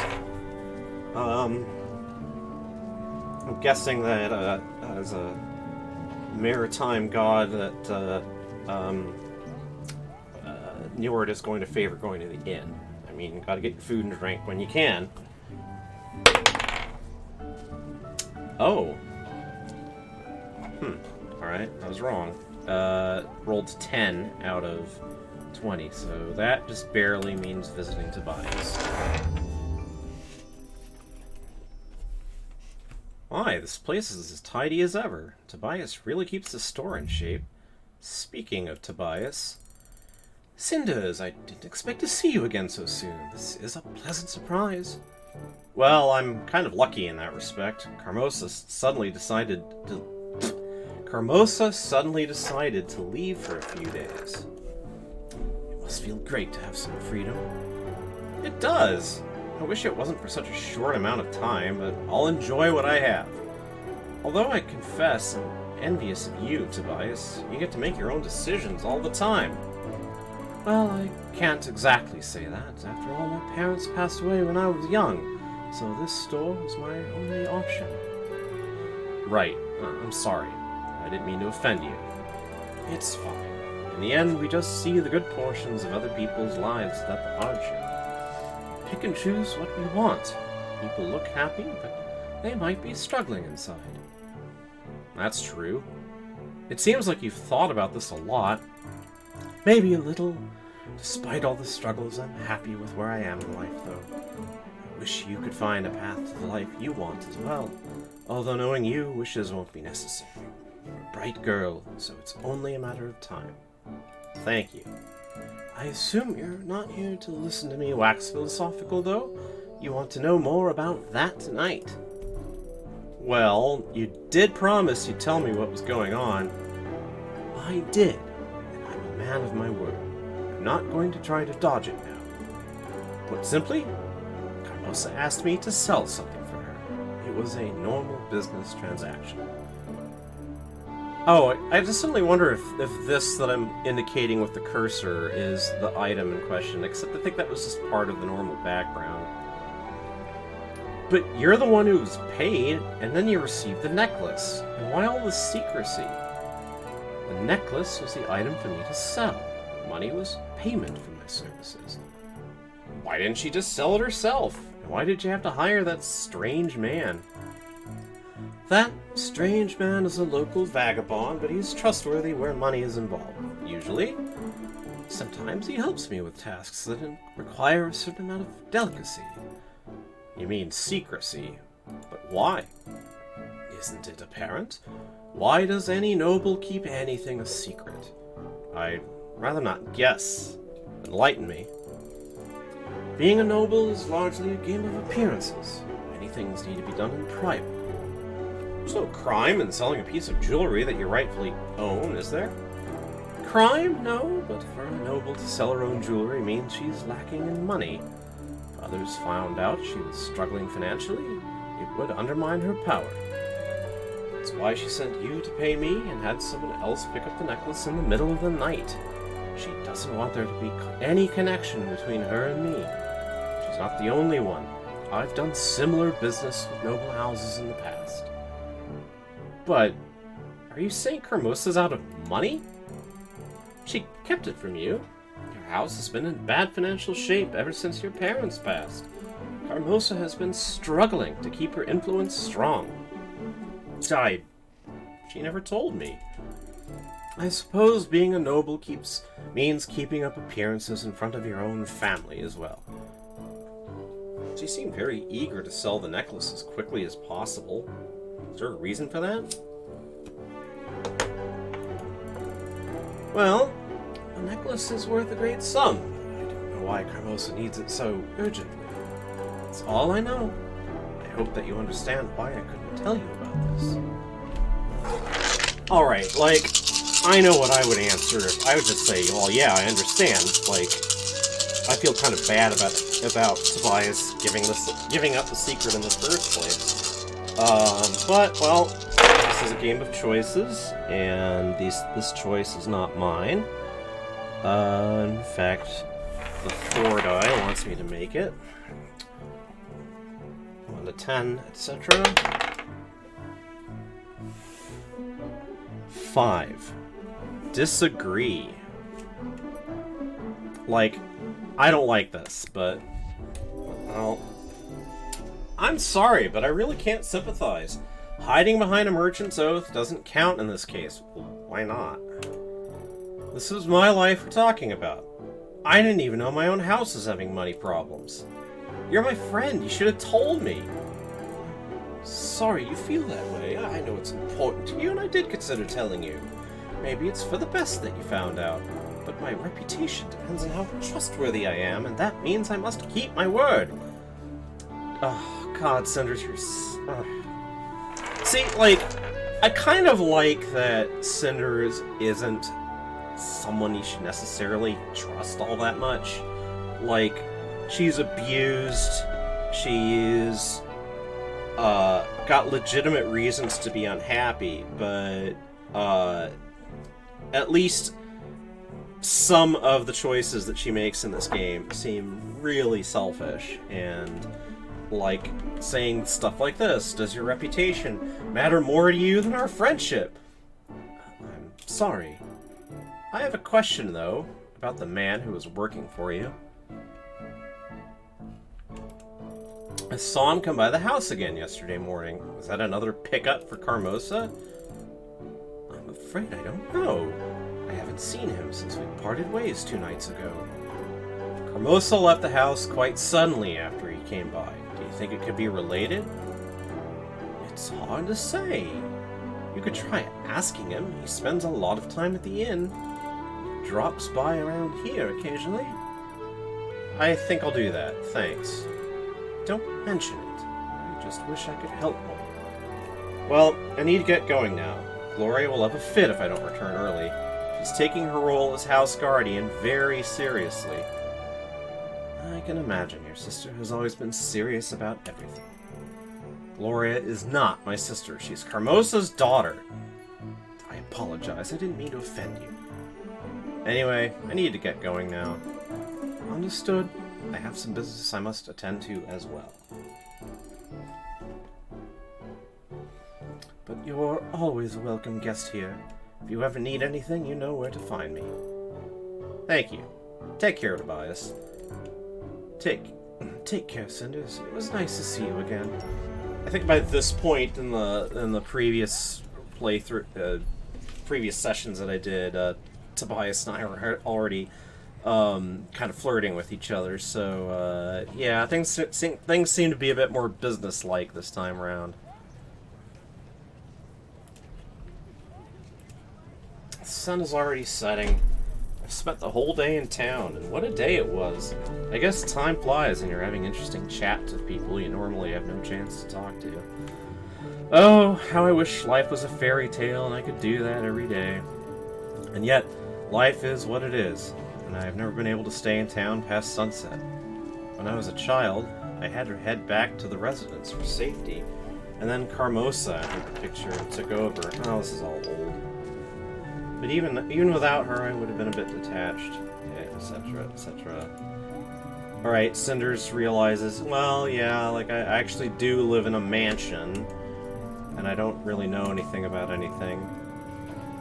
She wonders about being, like, what it would be like to live in town. Like, I think that this might set up an option, at least it might connect up with an option where, rather than escape town with Tobias, you marry him and go on living in the neighborhood. It seems like a choice that makes sense for the game.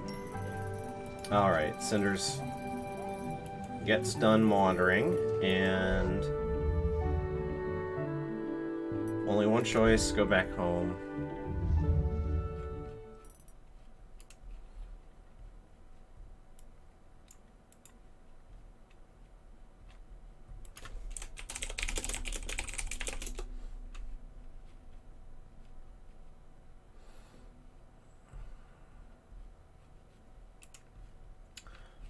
Okay.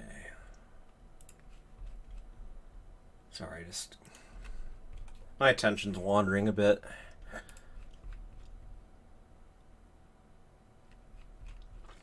Oh, well, I wasn't looking. I, got some sort of spam on my channel. Well... Cinders reminisces about how much more fun it used to be coming back home, and now home feels like a prison. Okay. Sophia greets her rather than Gloria. You're back, safe and sound, too, without a sign of having been attacked by robbers, wolves, or some such. Though I probably shouldn't be surprised they didn't want you either. Sophia, charming as always. I kind of expected Gloria to be here and try to reprimand me. It doesn't seem like her to just let such a breach of rules slip without a word. It does seem strange, doesn't it? I'm surprised as you are. I thought there was nothing as important for her as taking any chance she has to mimic Mom's contempt.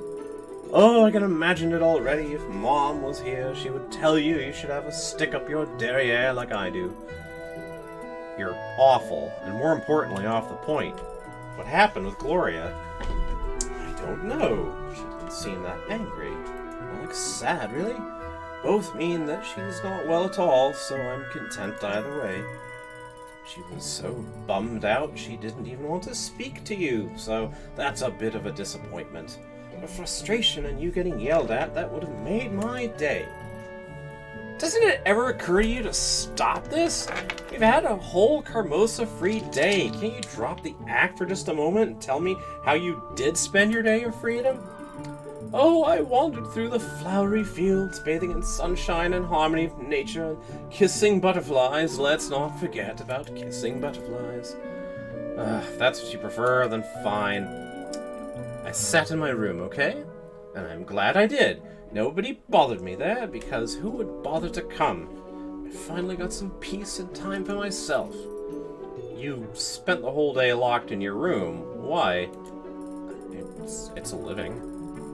Why do you care? Oh, I see you're awfully chirpy. So the reason for this friendly attention is for me to reciprocate and ask about your day. You want to boast to someone. Don't you want to tell me how beautiful the world outside is, how good it was to meet new, interesting people, make new friends? Well, how did you spend your day?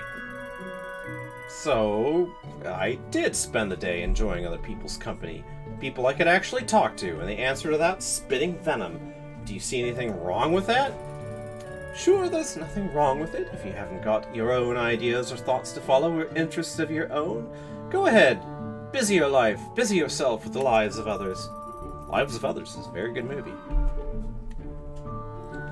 So, you found something better to do with your time. Fine. Care to enlighten me and share what it was? God, these two don't get along. This is the point where I tell you my deep secret that makes me interesting, worthy, and good. Then we continue with a friendly and fascinating chat and end up holding hands, and I allow your kind words to heal my soul, as your gentle caress heals my heart. None of your business! It's annoying the way you constantly pry. Since you're not going to entertain me by being yelled at, don't you have some other things to do? Speaking with you is no walk in the park, believe me. Ending this conversation is more than fine by me. I prefer to be alone anyway. But do be careful, those bedbugs can get really big and eat you alive if you let them. Everything is possible in the fairyland you seem to live in, princess. I wish you well too, Sophia. Good night. Alright, next morning, no weird dreams. Cinders, are you awake? Alright. So Gloria comes to... with a question. Oh yeah, this is familiar again. Gloria is just like, why have you been so ill-behaved, and like, this is new for you, but still, I'm not gonna...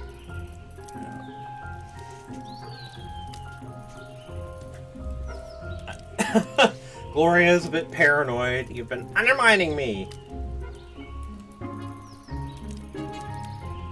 Like, as I remember, Cinders ends up, kind of like, well, you know, at least she came to talk with me. And, like, Gloria is just like... she's not being really, you know, kind or anything here, but she seems to be making a slightly sincere effort to appeal to Cinders to be sort of more of a team player,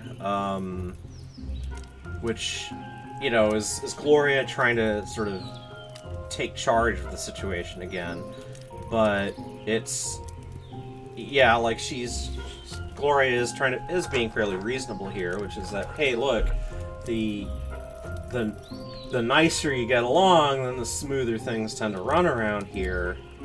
Like, you do kind of wonder exactly how Cinders tends to treat Lady Carmosa. Yeah, like, Gloria does sincerely believe that Lady Carmosa is trying to take care of the house as best she can. So, Gloria says, you must understand, I need your support. And, Odin wins this one. 20 out of 20. So, what does Odin want me to do? Odin wants me to say, you're wrong, Gloria. My dear Gloria, I don't know what is more ironic, you talking about maturity or the fact that you don't, or the fact that you actually believe in the things you are saying. Let me tell you about something, my poor little drone. Maturity has nothing to do with reproducing a pattern you've been presented. Watch and repeat. That's a child's task. Maturity is independence. It's choosing the life you want and doing all you can to get it, despite the shadow of the Great Mother trying to block you from the sun. Oh, the terrible mother! How she could try to protect you, try to teach you how to live, and expect you to take care of your legacy. Such unjust cruelty. Maturity is also about being able to create your own relationships, no matter what she told you. Carmosa trained us to pick on ourselves so that we won't join forces and rebel against her, but we could stop hurting each other, you know? Exactly! Why waste all our potential to act responsibly and show Mother that we are adults on constant quarrels? We are not doing half of the things that are expected of us. Of any responsible person, really, and Carmosa is still giving us a chance. We are so childish! No, we are not. We're young women who just want to live normal lives without constant fear, frustration, and self-pity. It's absolutely normal that we aren't happy. Who would be? We want things to change, but we also lack the means to make that happen. That's why we should rebel against Carmosa. We are more than capable of running this house on our own, and she knows it. Are you serious? Completely. But for that, we need to act together, cooperate, and not waste our energy on making each other miserable with our little schemes. The picture you are painting in front of my eyes seems pleasant, but also not very realistic. It requires one thing which we do not have, mutual agreement, and we will not have that as long as we are not of one mind. That is, as long as Sophia keeps up her silly act. Gloria, I doubt that it is Sophia we should be worrying about in this situation. I'm having trouble picturing her opposed to anything that would bring us more freedom from Carmosa. No, Gloria, it's you. You are the unknown in this equation. We can't be sure about your loyalties. Okay, this is actually kind of twisted back around to familiar stuff. Gloria is just like... It's funny because she's saying things that make more sense, or that made more sense in the previous runs where I was being a lot more friendly with Sophia. Here, Sophia and I are biting at each other, but Gloria is still accusing us of being in league. But Cinders says, Sophia is just a poor, broken creature composed of bile and self-pity, a pinnacle achievement of Carmosa's caring upbringing. But all in all, she's exactly that, and nothing more. Product of the way this family works. She didn't just sprout out of the ground inherently bitter, you know. No, you and Carmosa forced her into this mold. You share responsibility for making her the Little Miss Sunshine she is now. And where are you going with this? Am I to shower her with sentiment from now on? Why should I, considering the way she behaves towards me? Even if she was mistreated in the past, it's no reason to shut herself away from the world and bark at it from within her room like an angry dog. No, she made up her mind. She does not want me around her. I cannot change that, even if I think that it is regrettable. I can't believe this is Gloria the reasonable speaking now, the one who sees beyond her own selfish interest. If you do acknowledge the fact that you separated yourself from her in the past, why not try to force your way back? You can do this, Gloria. You can get your sister back. You just have to swallow your pride and try really hard. And so you recognize it as well. I am the most reasonable, and I am the only one here that actually does anything to keep up the house. That might be just a bit of an overstatement, Gloria. Each one of us puts some work into how this place works, for better or worse. We just have different perspectives, and so we give a different kind of input, but surely you realize how naive that sounds. It is something one might say to a slow child to spare its feelings. I've tried to help you both understand the importance of Carmosa's rules, and yet I seem to be the only one acknowledging the requirements to keep a proper household. Well, nobody ever learned. How long am I supposed to guide you and work alone against the laziness and stupidity of others? Hasn't it ever occurred to you that you might not have all the answers? Because that's the root of the problem, right there. You try to be our teacher or a disciplinarian. You have no knowledge that we lack nor a higher status, and you are not our mother. Stop trying to imitate Carmosa. Is that how you think a sister should act? How should I know? Do any of you act like one towards me? Okay. So, I find myself thinking about what I would do in this situation. I feel like I'm not in a great spot in the game, so I would probably try to be conciliatory to Gloria at this moment, because, like, the frail chance that seems to be in front of me is, okay, if despite being on a bad footing with Sophia, I could somehow convince Gloria and Sophia to be friendlier. Maybe all three of us could arrive at some kind of concord and be a counterbalance to Carmosa, but I don't know. This doesn't look very hopeful. There were 2 ties, although the higher tie is 1919 with Njord and Sigyn.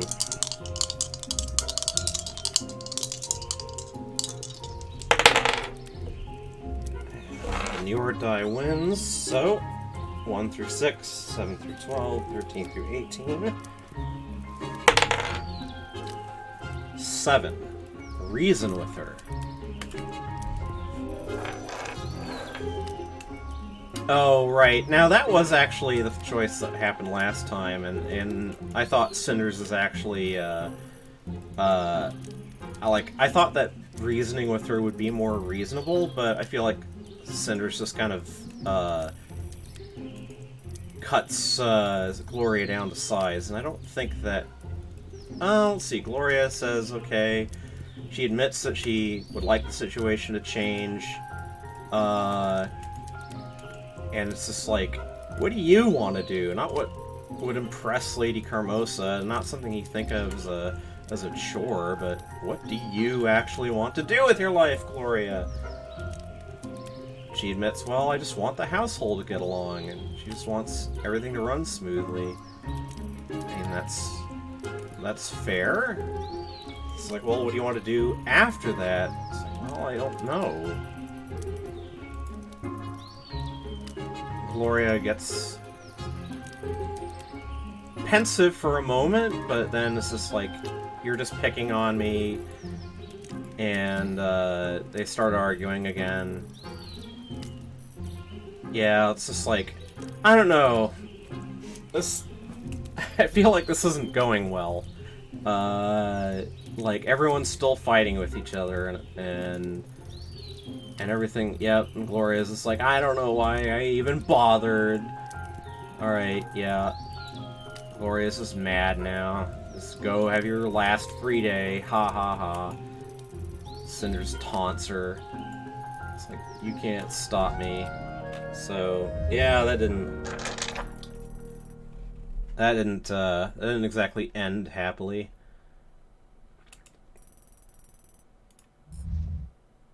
Well, Cinders and Sophia have a talk that we've seen before.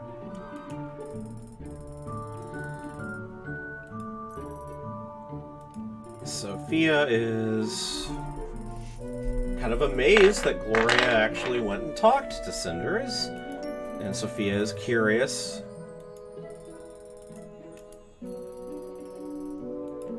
They kind of commiserate about Gloria trying to act like Hermosa again, and Sophia's sort of hoping that there was blood. No, we didn't actually come to blows, we just argued. Violence is always an answer.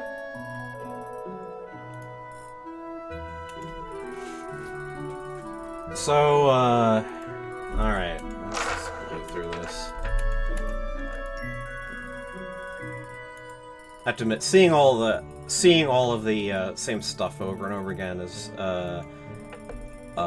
kind of I just sort of want to get through the end of this weird little experiment and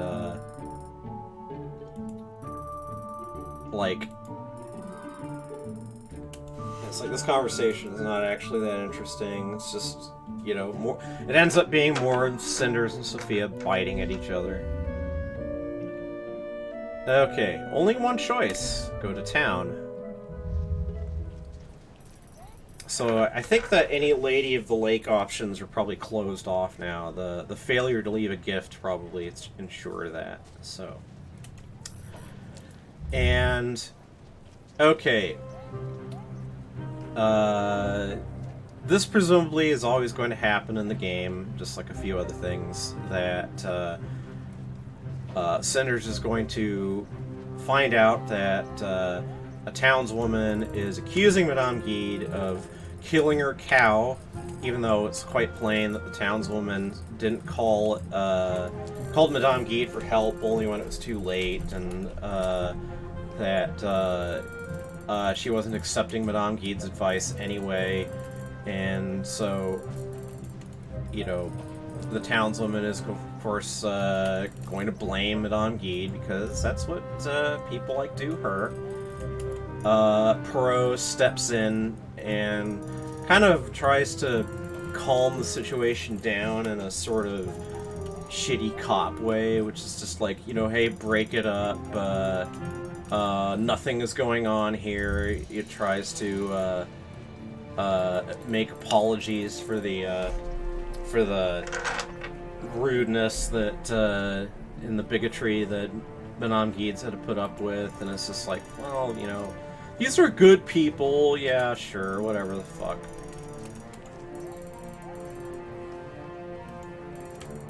Yeah, like, Madame Guide just kind of had enough with it, enough of stuff like this, and Perot presumably has always done the same useless thing, and so Madame Guide starts talking about making tracks for another town.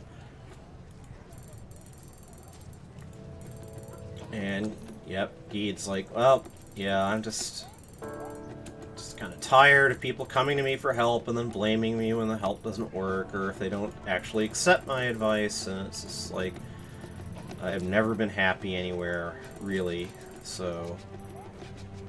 But yeah, spilling that Perot and she seem to know each other from the past.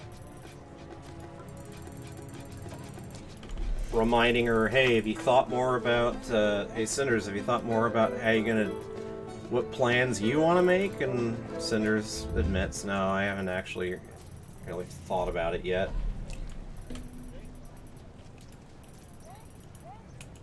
Okay.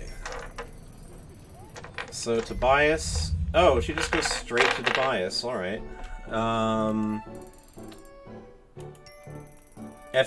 At this point in the game, I feel like options are actually narrowing, and Whereas in earlier visits to the town, you could go to hit multiple locations. It sort of feels like now your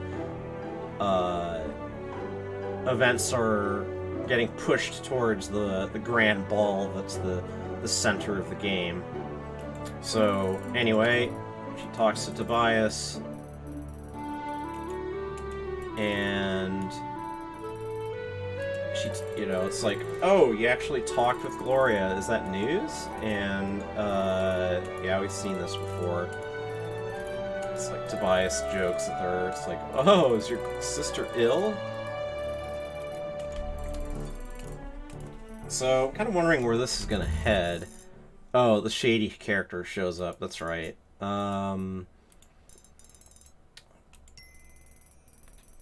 So, a little bit more has gone down between these three than in the previous sessions. And,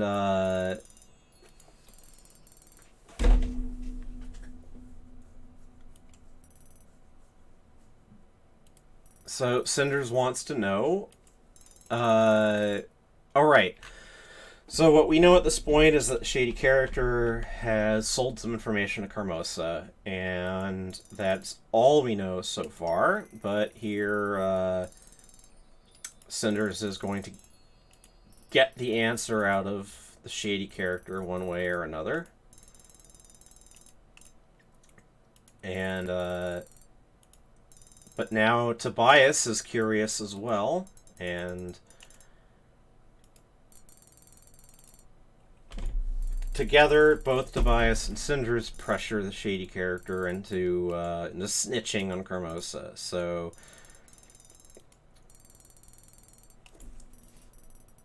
yep, they both get the story, I think. Oh, no, that's right. Cinders agrees. Okay, if he wants to tell only me, then I'll agree to that. Tobias is, like, uncertain, but, oh, well, whatever. Okay. So here is where Cinders learns about the Grand Ball. And there's a lot. Like, the shady character is wordy as shit. So, Grand Ball.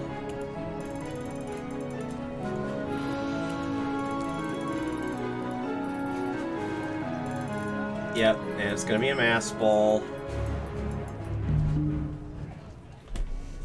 Okay. I think I missed a little too much. I was using the control key to kind of fast forward. But, like, if I remember correctly, Cinders is skeptical that the Grand Ball was the only thing that basically, she feels like Carmosa and the shady character must have something else going on. So, I could try to pressure something out of her, and Loki wants me to make this choice. So, I can appeal to his morals, focus on his connection with Carmosa, or threaten him. So this is going to be 1 to 6, 7 to 12, 13 to 18. And it rolls foul. Try it again. 5. Appeal to his morals. God, I think that's what I did the last time. Didn't I? Ah, my memory is poor. Whoa! No! What the heck? Oh, that was unfortunate.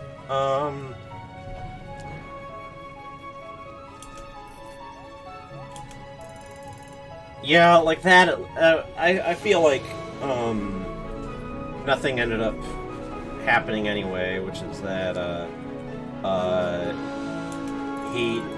the appeal to his morals fails, and it's just like, you're not going to get any more information out of me. And, yeah. Like,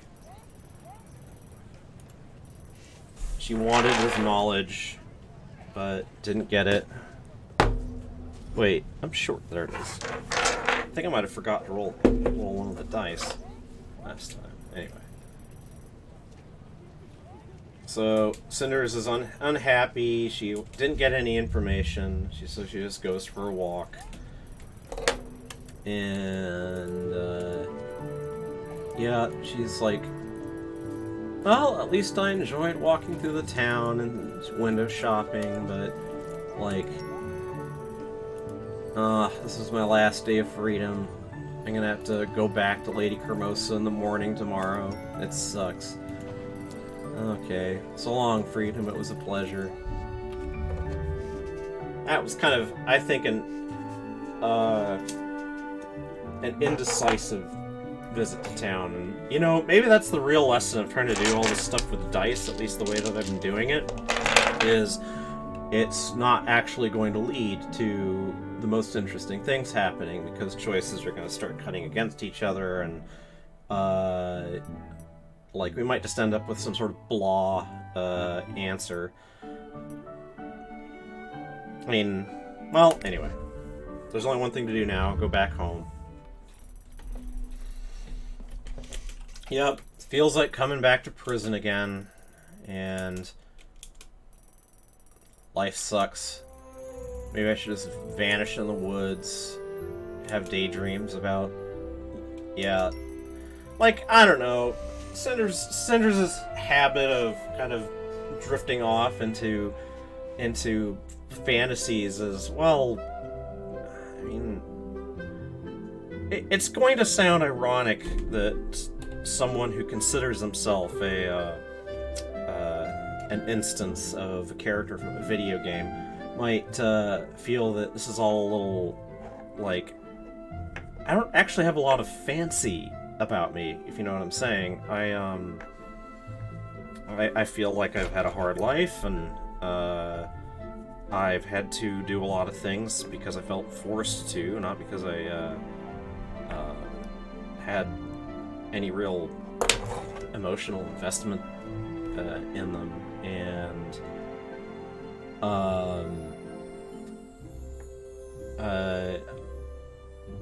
I tend to be really practical. I don't go in for fantasies a lot, so that's more the others than me. So anyway,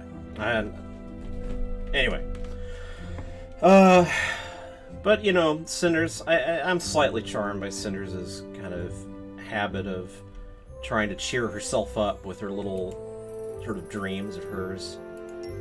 But she does want to just change her life, she just doesn't know how. And honestly, her dice-driven choices have not really pointed the way for her. Sorry, I feel like we're letting you down, Cinders.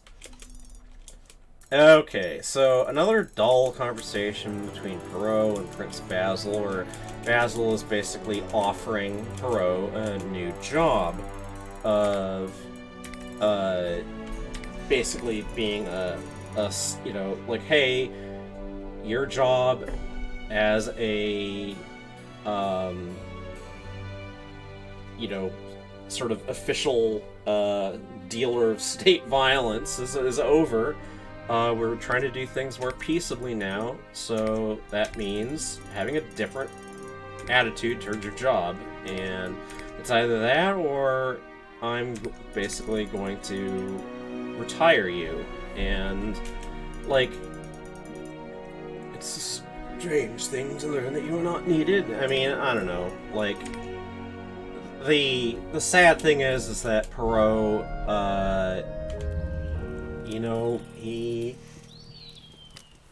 if honor and duty mean anything to him, that means honoring the wishes that his royal boss has for him, unfortunately. I mean, that's sort of part of doing the job, and Perot is being a little self-pitying about it. Like, what he wants doesn't seem to be possible, and he doesn't like the possibilities that he's handed. So, okay, Sophia comes to wake Cinders up, and it's just like, what's happening is Kermosa is back, and is, like, you know, gathering all the children because she's got big plans, and this all has to do with preparations for the ball, of course, and Gloria and Gloria and, oh, shit.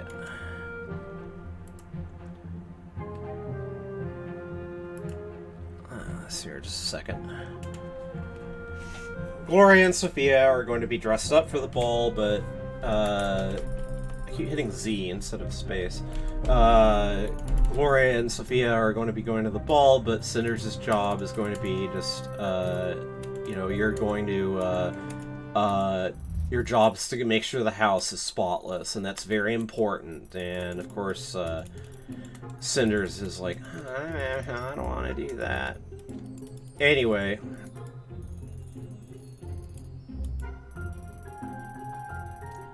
So, Cinders is actually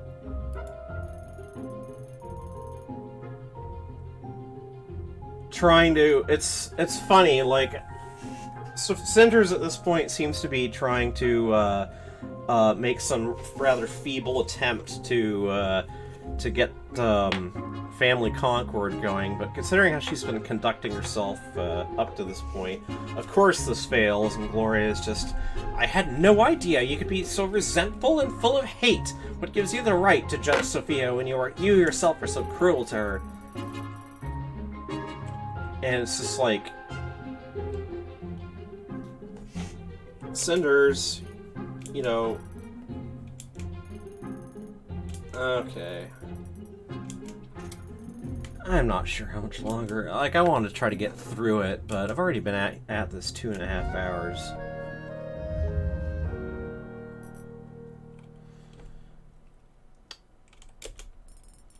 So, Sophia has talked to Lady Carmosa alone. Now Gloria talks to Lady Carmosa alone.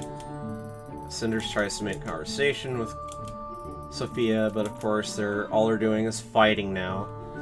Just stop, please. I'm not going to indulge your weird need to quarrel and provoke someone until they offend or humiliate you. Oh yes, I forgot you know everything about me. How wise of you not to indulge me in a conversation. I sure would like to see you try the same with Carmosa in a minute. And to think Gloria defended and spoke well of you just a second ago. She almost got me to believe in you. You shouldn't always believe what you hear, and you should hope Carmosa doesn't always believe either, because Gloria should be speaking about you right now. So it's just like, Sophia's teasing Cinders with the possibility that, oh, Gloria's just gonna be like shitting on you.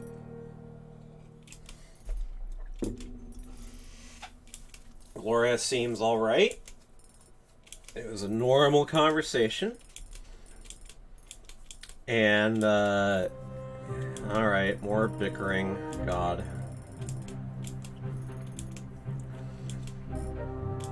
Still, the secret's not really out. No one's speaking plainly. Yeah, you'll find out for yourself. And now it's Cinders' time to have a conversation.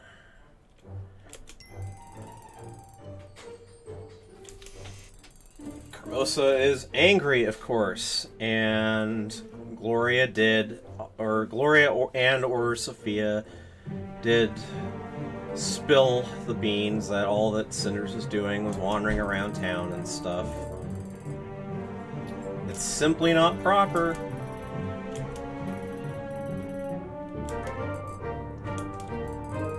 Freedom has nothing to do with this. This is selfishness.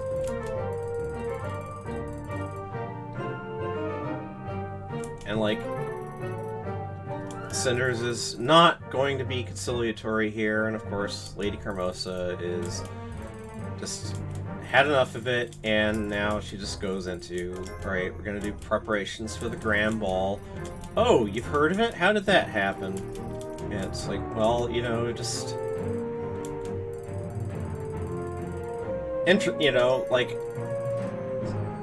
Lady Carmosa is actually a little bit interested that Cinders found out on her own, because it shows that Cinders isn't a complete dolt. And, so, right, you know, you're not going, though, you're just going to run the house. and because guests are going to be coming here. And Cinders doesn't like this. It's just like, oh, you want me to hide, right? And Lady Carmosa is unapologetic. Look, you know, it's my daughters that matter here. Your obligation is to support the family. And, well, there is one element of difference, though. Now we know for certain that Carmosa is running into money problems. And looks like Loki wants me to make this decision.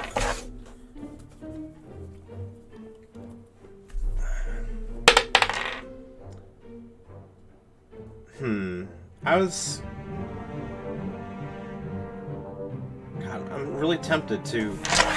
I'm just gonna do a mulligan on that one. I don't know, I guess I sort of want to make trouble. I mean, at this point, like, very little is going my way. It's sort of like my own instinct is sort of like try to make the maximum amount of trouble because at least something different will happen. Okay. Looks like New York wants to make this decision this time. Talk about money or not? Okay, he says do it, so yep, I'm gonna do it.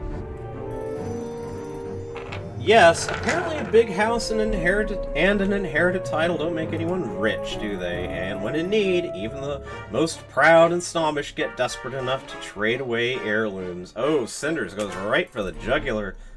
What are you saying, girl? Useless misfit couldn't keep his mouth shut, now could he? It's fairly easy to get information once you know for sure it's there. It's just a matter of perseverance. Bold words from one so young. One could think great spy masters should be beginning asking you for counsel. Most fortunate for me to have such a treasure under my roof, and so humble too. But collecting rumors, even the juicy ones, isn't enough. Great spies need to know how to use them as leverage, do you? And what would you say if I told you that I had found a way to solve our money problems? You have now. That's very improbable. Your touch with reality is laughable. Do you even know where the money I buy your food with come from? Blah. Save your skepticism for later. What if I had found a way and you were making a huge mistake? Are you really willing to take a chance? Well, assuming that you did indeed suddenly grow a backbone and realized how the real world works, assuming that I won't keep you locked in your room to prevent you from repeating those charming escapades of yours, it would be very impressive to It would be very impressive to learn you thought about our problems and actually came up with some solution. Except, I don't think she really has. Cinders really is bluffing here. Very impressive? This tells me nothing. I can easily imagine your favor coming and going with the wind. I want to know if solving your problems for you would make me your equal. You know how to be bold, girl, I'll give you that. But you still lack realism. Stop fantasizing. However, if you want to try something on your own, if you want to prove that you could be useful, or even just fuel your ego, I won't stop you. Who knows? You might even learn something about life. These are dangerous wishes you are making, man. Now, girl, you're much too smart to speak to me like this. By the heavens, I swear you were sent to me to make me suffer every time I compare you to your sisters. Enough of this idle chatter. We have a very important task ahead of us and very little time left. Since you're thinking so highly of yourself and your skills, why don't you show us your pragmatic side and start cleaning the house and helping with preparations? Okay, we're back on familiar territory. Just like, okay, like if you think you're so great, why don't you clean the house? It's very important, you know. So, yeah. Lady Carmosa is dismissing Cinders. Sophia and Cinders get together after doing all this washing up, tidying up. Okay. I think I'm actually going to sort of play this out a little bit and then save and quit the stream, because this is going to take longer than I was sort of hoping that just sort of flashing, going through all the stuff would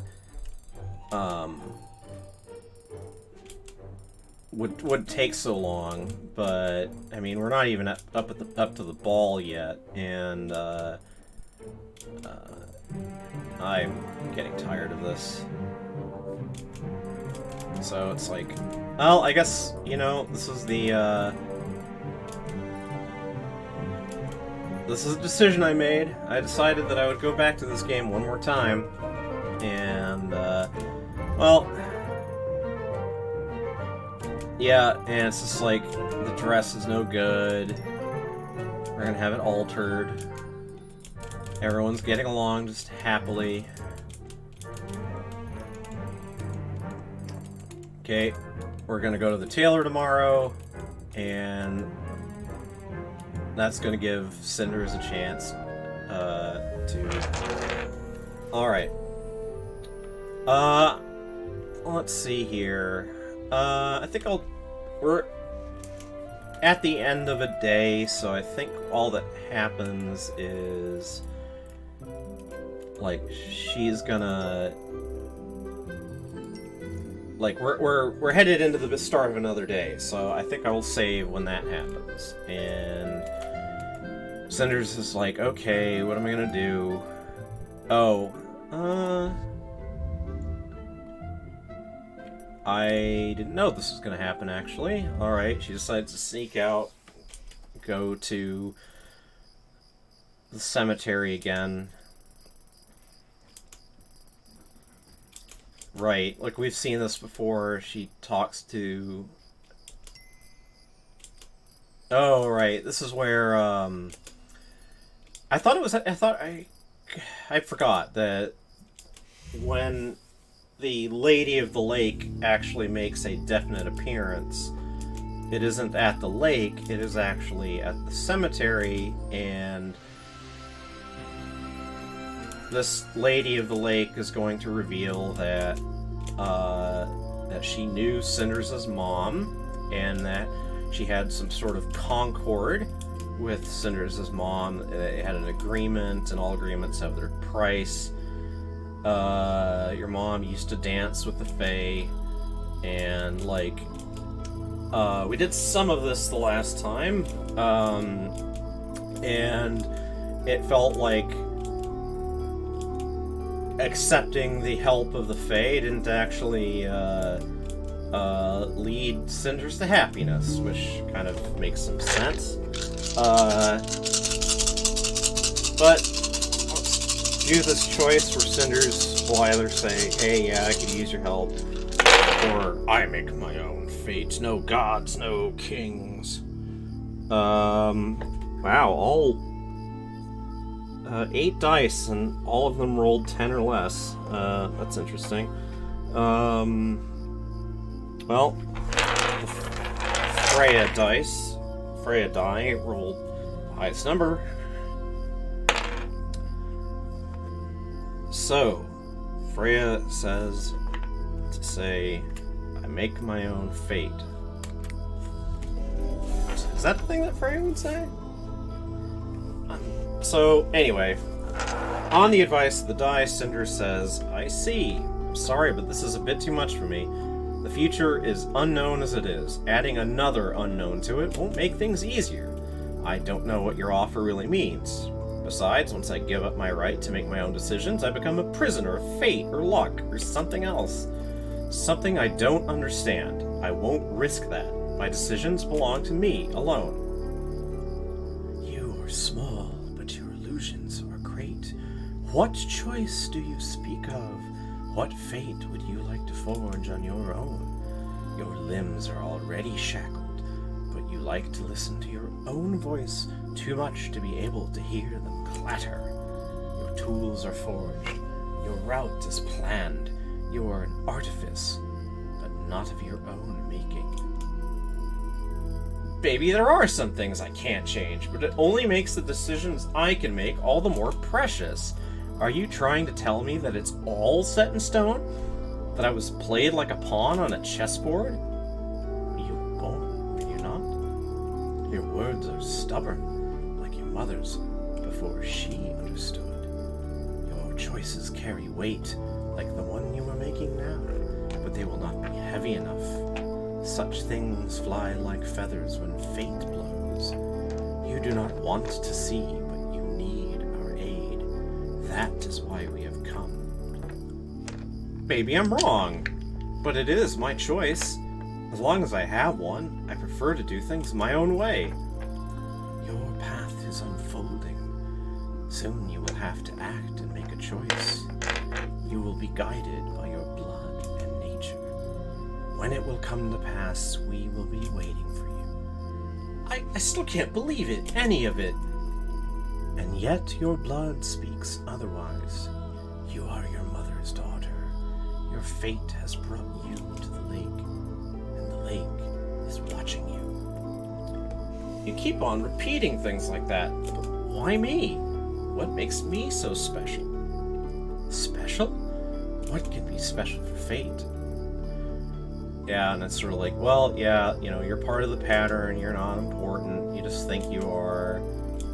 Okay, go home, rest, and you'll remember us, or you will receive tenfold the weight your fate has in store for you, and you will regret being so forgetful. So, like, okay, this is ominous. Sort of like, you know, hey, telling the lady of the lake, hey, I make my own decisions. Just sort of like, oh, you're gonna pay one way or another, and it's sort of like, is this connected in some way to whatever, like, sort of whatever deal Cinders' mom made with the Fae? Like, maybe Cinders is gonna pay for it one way or the other. Anyway, I'm at 2 hours 40 minutes. I think I'm gonna stop here, save, and I think coincidentally that's sort of at the equivalent point is where I saved last time. So anyway, well, I don't know. I don't know if this has been that interesting, but it's been funny anyway. I'll finish the rest of this later, and hopefully that won't take more than another couple hours, because I actually am keen to get on to a different game at this point. So this is Ambassador Frisk of the Nitrogen System, apologizing for wasting your time like this. Have a good afternoon.